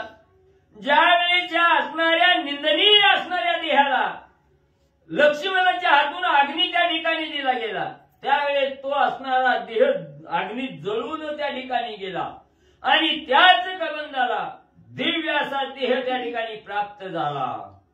दिव्यांबरा परिधाना नर्गभूषणे दिव्य चंदना मांदार पारिजाता सनातना माळा परिधाना मगमगिता. मग ज्या वेळेच्या निंदनीय देहाचं असणारं पतन त्या ठिकाणी झालं, जाळून भस्मसात झाला, दिव्य देह प्राप्त झाला आणि दिव्य देह प्राप्त झाल्याबरोबर त्याला असणारं त्या ठिकाणी सालंकार अलंकार त्या ठिकाणी प्राप्त झाले, पितांबर त्या ठिकाणी नेसायला मिळाला गेला. एवढंच नाही, असणारं पारिजातकाचं असणारं हार म्हणजे गळ्यामध्ये त्या ठिकाणी प्राप्त झाले आणि एवढं तेज त्या असणाऱ्या देहाला त्या ठिकाणी मिळालं गेलं. अतिशय सुंदर असणारा देह त्या ठिकाणी मिळाला. त्याजिता राक्षस देहासी धनुदानवा उल्हासेसी श्रीरामा तुझी कृपायसी निमेषार्धासी सुखी केले. मग असणारा त्या ठिकाणी ह्या असणाऱ्या राक्षसाला म्हणजे दिव्य देह ज्यावेळी प्राप्त झाला, हे असणारं धनुनी दानवानी त्या ठिकाणी बघितलं गेलं, त्याला आनंद झाला आणि रामाची स्तुती करू लागले. बरोबर आहे, स्वतःच कबंध स्वतः आहे, त्याचंच नाव होतं धनु. असं आहे काय? मग म्हणजे तो असणारा जो धनुचाच असणारा धनुच्या कुळातील म्हणजे हा कबंध त्या ठिकाणी होता, त्याला आनंद त्या ठिकाणी झाला आणि रामाला तो असणारा राक्षस बोलू लागला की म्हणजे रामा तुमच्यात एवढं सामर्थ्य आहे म्हणजे त्या ठिकाणी, एवढा असणारा निंदनीय देह त्या ठिकाणी होता, त्याला भस्मसात त्या ठिकाणी केलं, दिव्य देह प्राप्त केला. ह्याला काही काळ वेळ त्या ठिकाणी लागू दिला का? काहीच नाही. एका क्षणाच्या आत म्हणजे तुम्ही मला असणारा दिव्य देह म्हणजे त्या ठिकाणी प्राप्त करून दिला. प्रभू रामचंद्राची स्तुती हा असणारा जो राक्षस देहामध्ये त्या ठिकाणी कबंध होता तो बोलू लागला. तुझे करिता नामस्मरणा सुरासुर येती शरणा तुझे देखील या श्री चरण शरण सायुज्य. मग एवढंच नाही रामा, कुणी असणारं म्हणजे त्या ठिकाणी एखाद्या साधकानं तुमचा निस्तर राम राम राम राम राम नामाचं स्मरण त्या ठिकाणी केलं, सगळे देव म्हणजे त्याच्या कार्यासाठी त्या ठिकाणी धावून येतात आणि एवढं म्हणजे असणारा त्या साधकाला आनंद प्राप्त करून म्हणजे त्या ठिकाणी देतात. आणि इथं तर म्हणजे ज्याला तुमचं असणारं दर्शन त्या ठिकाणी प्राप्त झालं, त्याचा तर काही विचार करायची गरजच नाही, म्हणजे त्याला असणारा मोक्षच म्हणजे त्या ठिकाणी प्राप्त होतो. एवढं असणाऱ्या नामा तुमच्या असणाऱ्या चरणातून दर्शनात म्हणजे असणारं एवढं असणारं आघाड महिमा म्हणजे आणि त्या ठिकाणी आहे. त्यात तुझे सांग संदर्शन माझ्या घडले संपूर्ण मनोनी घालिता लोटंगण आले विमान हंसयुक्ता. मग ज्या वेळेस दिव्य देह त्या ठिकाणी मिळाला गेला, त्यावेळेस असणारं त्या ठिकाणी म्हणजे असणारं स्वर्गाहून असणारं विमान म्हणजे वैकुंठाहून असणारं विमान म्हणजे त्या ठिकाणी आलं आणि असणारं त्या ठिकाणी रामाच्या समोरच म्हणजे असणाऱ्या कबंधाला नेण्यासाठी दिव्य विमानाची स्वारी म्हणजे त्या ठिकाणी आली. धन्य द्विजाचा निज शापा शापे केला निष्पापा श्रीराम भेटला चित स्वरूपा सुखरूपा मी झालो. मग त्या ठिकाणी असणारा कबंध म्हणू लागला, मला ज्या असणाऱ्या ब्रह्मदेवाने असणारा शाप म्हणजे त्या ठिकाणी दिलेला होता, त्या शापानं मी धन्य धन्य त्या ठिकाणी झालो. हा असणारा देह त्या ठिकाणी राक्षस देह त्या ठिकाणी संपला गेला, मला असणारं वैकुंठ त्या ठिकाणी प्राप्त झालं. हे कशामुळं? असणाऱ्या ब्रह्मदेवाच्या शापामुळे त्या ठिकाणी मी धन्य झालो आणि त्याच्यामुळे असणारं रामाचं दर्शन झालं, रामामुळे असणारं वैकुंठ त्या ठिकाणी प्राप्त झालं. म्हणून असणारा आनंद त्या ठिकाणी करून असणारा कबंध बोलू लागलेला आहे. सुखरूपा चराचरा सुखे भरले सागर कबंधासी उत्साह थोरा श्रीरामचंद्र संतुष्टला. मग एवढंच नाही, असणाऱ्या ह्या कबंधाची अवस्था बघून चराचराची जीव मात्र आहे त्या ठिकाणी, ह्या सगळ्याला आनंद त्या ठिकाणी झाला की असणाऱ्या ह्या राक्षसावर प्रभू रामचंद्र त्या ठिकाणी संतुष्ट झाले आणि असणाऱ्या राक्षसाचा उद्धार म्हणजे असणाऱ्या रामाने त्या ठिकाणी केला. म्हणून सगळ्याला म्हणजे त्या ठिकाणी आणि आनंद म्हणजे होऊ लागला. तसाच आनंद असणाऱ्या कबंधाला हे आणि त्या ठिकाणी म्हणले झाला. कबंधाती उल्हासोनी बैसहंसयुक्त विमानी सीता प्राप्तीचे विधानी स्वय गरजोनी सांगत. मग असणारा त्या ठिकाणी विमानाला हंसयुक्त विमान आहे. त्या विमानाला असणारा हंस आहे म्हणजे त्या ठिकाणी. आणि या विमानामध्ये असणारा दिव्य देह धारण करून असणारा कबंध त्या ठिकाणी बसला गेला. आणि विमानामध्ये बसल्यानंतर प्रभू रामचंद्राच्या समोर हात जोडून असणारा कबंध सीता माऊलीची शुद्धी आणि त्या ठिकाणी सांगू लागलेला आहे. चला हरे भाऊ कबंध बैसोनी विमानी श्रीरामा सांगे कळवळोनी सीता शुद्धीचे विधानी सावधानी अवधानी. ग्रंथ करते श्री संत एकनाथ महाराज या ठिकाणी सांगतायत. कबंधाच्या शरीराचं दहन केलं लक्ष्मणजींनी. पावन अशा प्रकारचं त्याचा दिव्य देह त्याला भेटला. राक्षस देह संपला. दिव्य अशा प्रकारचा देह त्या धनुदानवाला भेटला. तोच कबंध झालेला होता. कबंध नाव कशामुळे पडलं होतं? मुंडकं नव्हतं, मधला जो भाग होता म्हणून त्याला कबंध म्हणत होते. आणि तो असणारा राक्षस त्याचा उद्धार झाला. आणि आधीच सांगितलं होतं त्यानं, ज्ञानाला मुख्य असणारं बंधन म्हणजे देहाचा अभिमान आहे. ते जाळलं की मग ज्ञान प्राप्त होतं. लक्ष्मणानं त्याचं दहन केलं आणि जी पहिलं ज्ञान ब्रह्मदेवापासून आलेलं ज्ञान होतं ते ज्ञान प्राप्त झालं. आणि त्या ज्ञानाच्या बळावरती सीता शुद्धी सांगू लागला. ऐका ऐके श्रीरामा सत्योत्तरा सीता भेटावया ती सत्वरा सुग्रीवासी करी मित्रा वानरवीरा महाबळी. आणि त्यावेळेस कबंध सांगू लागला, रामा तुम्हाला सीता शुद्धी जर मिळायची असेल, सीतेची शुद्धी जर तुम्हाला करायची असेल तर मदतीला कुणाला तरी घ्या. कुणाला तरी घेण्यापेक्षा इथून थोड्याशा अंतरावरती जावा. वानरांचा राजा सुग्रीव आहे आणि महाबळी वानर आहेत. ते अत्यंत बलवान आहे. त्यांच्यापाशी अफाट ताकद आहे. एवढी बलवान आहेत त्यांनी उड्डाण जरी केलं तरी मोठमोठाले झाड पर्वत अंगाच्या वाऱ्यानं उडून पडतात. एवढी बलवान ते वानर आहेत आणि त्यांच्या बरोबर मैत्री करा असं तो कबंध सांगू लागला. पाले खाई रे वानरा केवळ नव्हती वनचरा किष्किंधेचा राज्यधरा सैन्यापार जयाचे.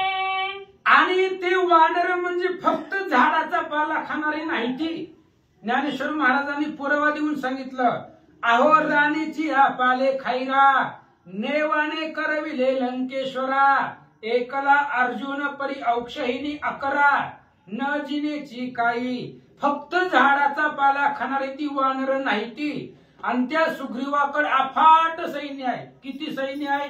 समुद्राचे खडे थोडे इतुके सैन्य मिळेल पुढे. रावण कायसे बापुडे आणि न रोकडे बांधोणी. पुढे सुग्रीव राजा सांगतोय, रामा आमच्याकडे काही सैन्याला कमी नाही. अहो सुग्रीव राजा फक्त किष्किंधेचा राजा आहे.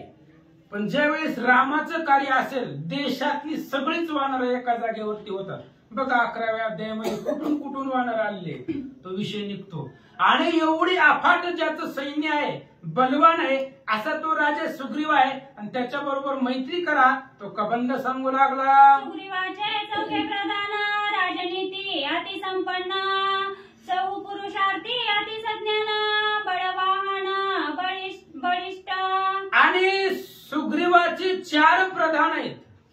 आणि ते 4 प्रधान अत्यंत बलवान आहेत. सामान्य प्रधान आहेत का ते?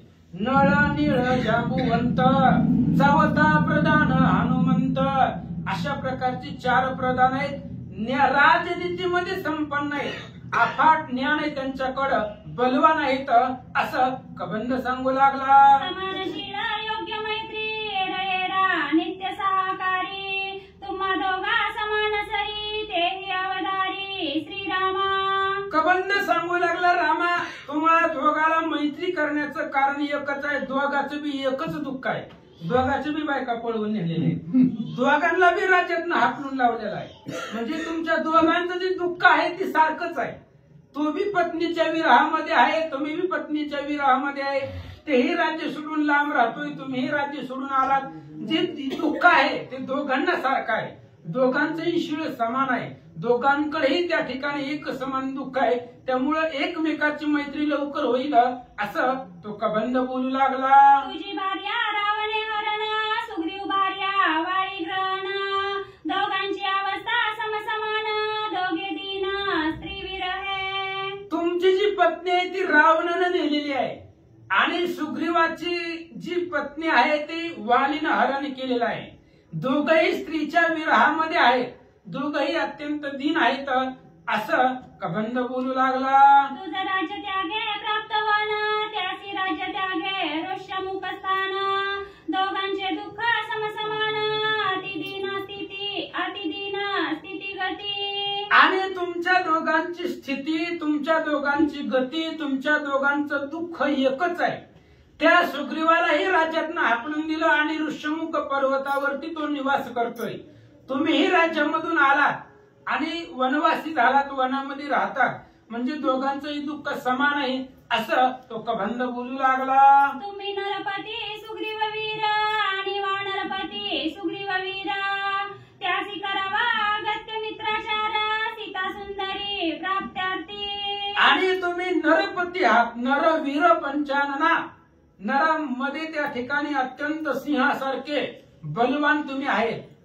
आणि तो असणारा सुग्रीव वानरांचा राजा आहे, वानरांचा असणारा तो स्वामी आहे असं या ठिकाणी सांगतात. हे तव मानिले श्रीरामा वचन, केऊ ते सुग्रीवाचे स्थान, कोणे मार्गे करावे गमन, श्री रघुनंदन पुसतसे. आणि त्यावेळेस अशा पद्धतीने सुग्रीव राजा आहे, थोड्याशा अंतरावरती गेल्यावर तो तुम्हाला मिळेल, त्याच्याबरोबर मैत्री करा.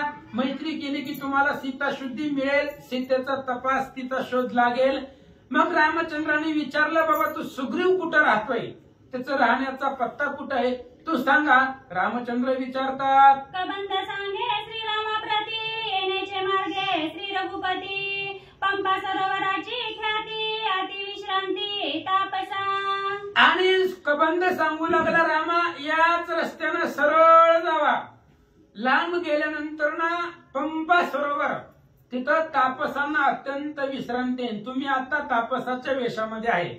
जोही कोणी त्या पंपा सरोवरापाशी जाईल त्याला विश्रांती भेटते, मनाला प्रसन्न करणारं ते सुंदर असणारं ते स्थळ, ते ठिकाण आहे असं बोलू लागला. देखिली या पंपेचे दर्शन, दुःखी होती सुख संपन्न, ते त्या वानराचे स्थान, स्वानंदे पूर्ण क्रीडती. आणि ते पंपा सरोवर अत्यंत सुंदर आहे. किती जरी दुःखित व्यक्ती त्या ठिकाणी गेला तरी सुख संपन्न होतो, त्याला अफाट अशा प्रकारचं सुख भेटतं. मनाला प्रसन्न करणारं ते असणारं ठिकाण पंपा सरोवर आहे. त्या ठिकाणी वानर राहतात, आनंदाने राहतात. तुम्ही तिथं जावा असं तो धनुदानव बोलू लागला. तुझ सुग्रीवा झाली या भेटी, दोहींच्या दुःखा होईल तुटी, मिळवली वानर कोटी, सीता गोरटी शोधिला. आणि तुमची आणि सुग्रीवाची जर मैत्री झाली तर सुग्रीवालाही आनंद होईल आणि तुम्हालाही आनंद होईल. मग तुमची आणि त्यांची भेट झाल्यावर, मैत्री झाल्यावर मित्राचं कार्य करण्यासाठी सुग्रीव राजा कोट्यावधी वानर एकत्र आणील. जगतामध्ये राहणारी सगळी वानर एकत्र गोळा करील आणि सगळी वानर सीता शुद्धीच्या कार्यासाठी लावेल असं तो सांगू लागला. वानर दाडणी महाबळी, त्रैलोक्य घेतीला घर भांडोळी, ताई घालोनी जनकबाळी, वानर तत्काळी येतीला. आणि त्या सुग्रीवाकडे अफाट वानर सैन्य आहे. त्या सुग्रीवानं आदेश दिल्याबरोबर त्रिभुवनामध्ये वानर फिरतील महाराज, सगळीकडे जातील, प्रत्येक ठिकाणी जातील, स्वर्ग पाताळ मृत्यूच्या ठिकाणी.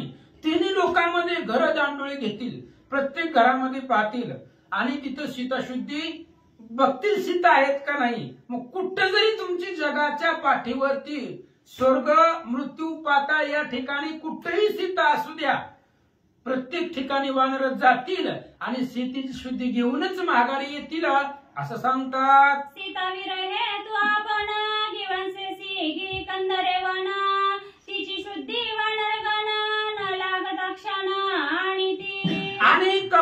सांगू लागला, रामा सीता शुद्धी तुम्ही दोघ जण करताय आणि तिच्यासाठी असणारे वन उपवन हिंडताव, पण असं किती जरी दिवस तुम्ही दोघे हिंडला तरी तुम्हाला सीता सापडणार नाही, तिची शुद्धी लागणार नाही. पण हेच कार्य जर तुम्ही सुग्रीवाला सांगितलं तर सुग्रीव त्या वानराकडून क्षणामध्ये करून घेईल. कारण वानराकडे आकाश गमन आहे, उड्डाण आहे, ताकद आहे, बळ आहे, ज्ञान आहे, सगळ्या कार्यामध्ये वानर प्रवीण आहेत. त्यामुळे वानर एकाच क्षणामध्ये काही कालावधीच्या अंतिमध्येच सीतेची शुद्धी करतील असं तो कबंध बोलू लागला. स्त्रीविषयीचे सुबद्ध सुग्रीवा माद्वंद्व सासा मासा करीती युद्ध विराऊन माद वाटिवा. आणि त्या दोघांमध्ये वाली आणि सुग्रीव हे दोघं सख्य बहुभाऊ आहे. एकमेकाला सोडून पाणी सुद्धा न पिणारे असे दोघे जण आहेत. पण स्त्रीमुळे त्यांच्यामध्ये वैर पडला आणि त्या सुग्रीवाची पत्नी वालीने हिरावून घेतलेली आहे. आणि आपली पत्नी मिळावी म्हणून वालीचं आणि सुग्रीवाचं प्रत्येक 6 महिन्यातून एकदा युद्ध होतं. कधीतरी सुग्रीवाला वाटेल की आपण जिंकल आणि आपली पत्नी आपण सोडून घेऊ, आपल्याला राज्य वगैरे काही नको, बायको मिळाली बस झाली, बाकी काही सुद्धा नको असं सुग्रीवाची इच्छा आहे. पण ते मी त्याला भेटायला गेले, जिंकतच नव्हता. अशा पद्धतीने त्या पत्नीसाठी दोघांचं 6 महिन्यातून भांडण होत होतं असं तो कबंध सांगू लागला. ज्ञानपूर्ण शीघ्र जाऊनी आपण वाळी निर्दळन करावे. आणि तुमच्या हातून वालीला मरण आहे हे मला ज्ञान आहे, मला माहिती आहे. कारण देहाचा उद्धार झाला, जे पूर्वी ज्ञान होतं ते ज्ञान प्रज्वलित झालं आणि त्या ज्ञानाच्या बळावर तो कबंध सांगू लागला, मला माहिती आहे तुमच्याच हातून वाली मरणार आहे. कारण त्या वाली मरणाला 2 अटी होत्या. दुदुंबीचं शरीर उचलायचं आणि 7 झाडं 7 दिशेला आहेत. एका रेषेमध्ये 10 आहेत का आणि एका लाईनीला आणून ते एकाच बाणामध्ये उडवायचं. हे कार्य तुम्हाला जमणार आहे आणि त्याच्यामुळे तुमच्याच हातून तो वाली मरणार आहे असं मला ज्ञान आहे, माहिती आहे असं सांगतात. त्या दोघांच्या युद्ध संधीसी ठाकोनी जावे त्वरेसी रणी निर्दळावया वाळीसी सुख सुग्रीवासी स्वानंदे. आणि त्या दोघांचं 6 महिन्यातून एकदा युद्ध होत आहे आणि आता युद्ध करायची त्यांची वेळ आलेली आहे. त्यामुळे आता युद्ध होण्याची वेळ आलेली आहे. 6 महिन्यातून एकदा युद्ध होतं, तो प्रसंग जवळ आलेला आहे युद्ध करण्याचा. तुम्ही त्या टाइममध्ये जावा आणि जाऊन वालीला मारा अशा पद्धतीने तो कबंध सांगू लागला. जे वाळीचे निर्दळन त्याची सुग्रीवा मित्रत्व पूर्ण तेने तू पावशीला कल्याण सत्यवचन श्रीरामा. आणि वालीला तुम्ही मारलं की सुग्रीवाचा जो विश्वास आहे तुमच्यावरती घट्ट होईल. पहिलाही विश्वास होता पण एवढ्या वालीकडे दुर्दळ ताकद आहे, एवढ्या अटी आहेत, त्यामुळे थोडासा अविश्वास मारतील का नाही रामचंद्र. पण ज्यावेळेस तुम्ही वालीला मारचाल त्यावेळेस तुमची आणि सुग्रीवाची घट्ट पक्की मैत्री होईल आणि मग तो तुमचं कार्य लगेचच करेल असं तो कबंध बोलू लागला. बंधू बंधू माझी वैरा पडावया मुख्य स्त्री साचारा स्त्री संग मुख्य दुर्धरा दुःखी नरा स्त्री संगे. आणि त्या दोघांमध्ये वैर पडण्याचं एकच कारण आहे की ती म्हणजे स्त्री. आणि स्त्रीमुळे भाऊ भावामध्ये वैर पडतं. भाऊ भाऊ वेगळं राहतात एकमेकाला सोडून स्त्रीचं ऐकून. स्त्री पुरुषाला घातक असते असं नाथ महाराज सांगतात. सुग्रीव मित्राचे महिमान पावसीला सीतारत्ना कीर्ती प्रकटला ती पावन सत्यवचन श्रीरामा. सुग्रीवाचं ते महिमान आहे. सुग्रीवाबरोबर जर मैत्री केली तर तुम्हाला सीतेसारखं रत्न मिळेल. सीता ही रत्न आहे. तुमची आणि सुग्रीवाची मैत्री झाली की सीता तुम्हाला प्राप्त होईल असं तो कबंध बोलू लागला. ऐसे कबंधे सांगोनी स्वयरामासी वंदोनी अल्ला देवी मानी बैसोनी उर्धव गमनी तो गेला. अशा पद्धतीने पूर्ण सगळी माहिती पुढे कसं कसं नियोजन करायचं, काय काय करायचं सगळं कबंधानं रामचंद्राला सांगितलं. हंसयुक्त विमान आलेलं होतं. त्या विमानामध्ये तो बसला आणि ऊर्ध्वपंथ ते आकाश पंथानं निघून गेला. एका जनार्दना शरण झाले कबंध उद्धार पंपा प्रयाण एका जनार्दना शरण झाले कबंध उद्धरण पुढे श्रीराम लक्ष्मण पंपा प्रयाण स्वय करती आणि ग्रंथ करते श्री संत एकनाथ महाराज जनार्दन स्वामीला शरण जाऊन सांगतायत कबंधाचा उद्धार झाला. त्याचा असणारा उद्धार भगवान श्रीरामचंद्रांनी केला. आता त्यानं सांगितलेल्या मार्गानं पंपा सरोवराच्या दिशेनं रामचंद्र लक्ष्मणजी निघाले. ऐका स्वस्ती श्री भावार्थ रामायणे अरण्यकांडे एका कार्तिकाया कबंध उद्धारण नाम तुडकी 150 घोडा श्री श्री कृष्णार्पणमस्तु शिवभगवन्तु पुंडलिकाय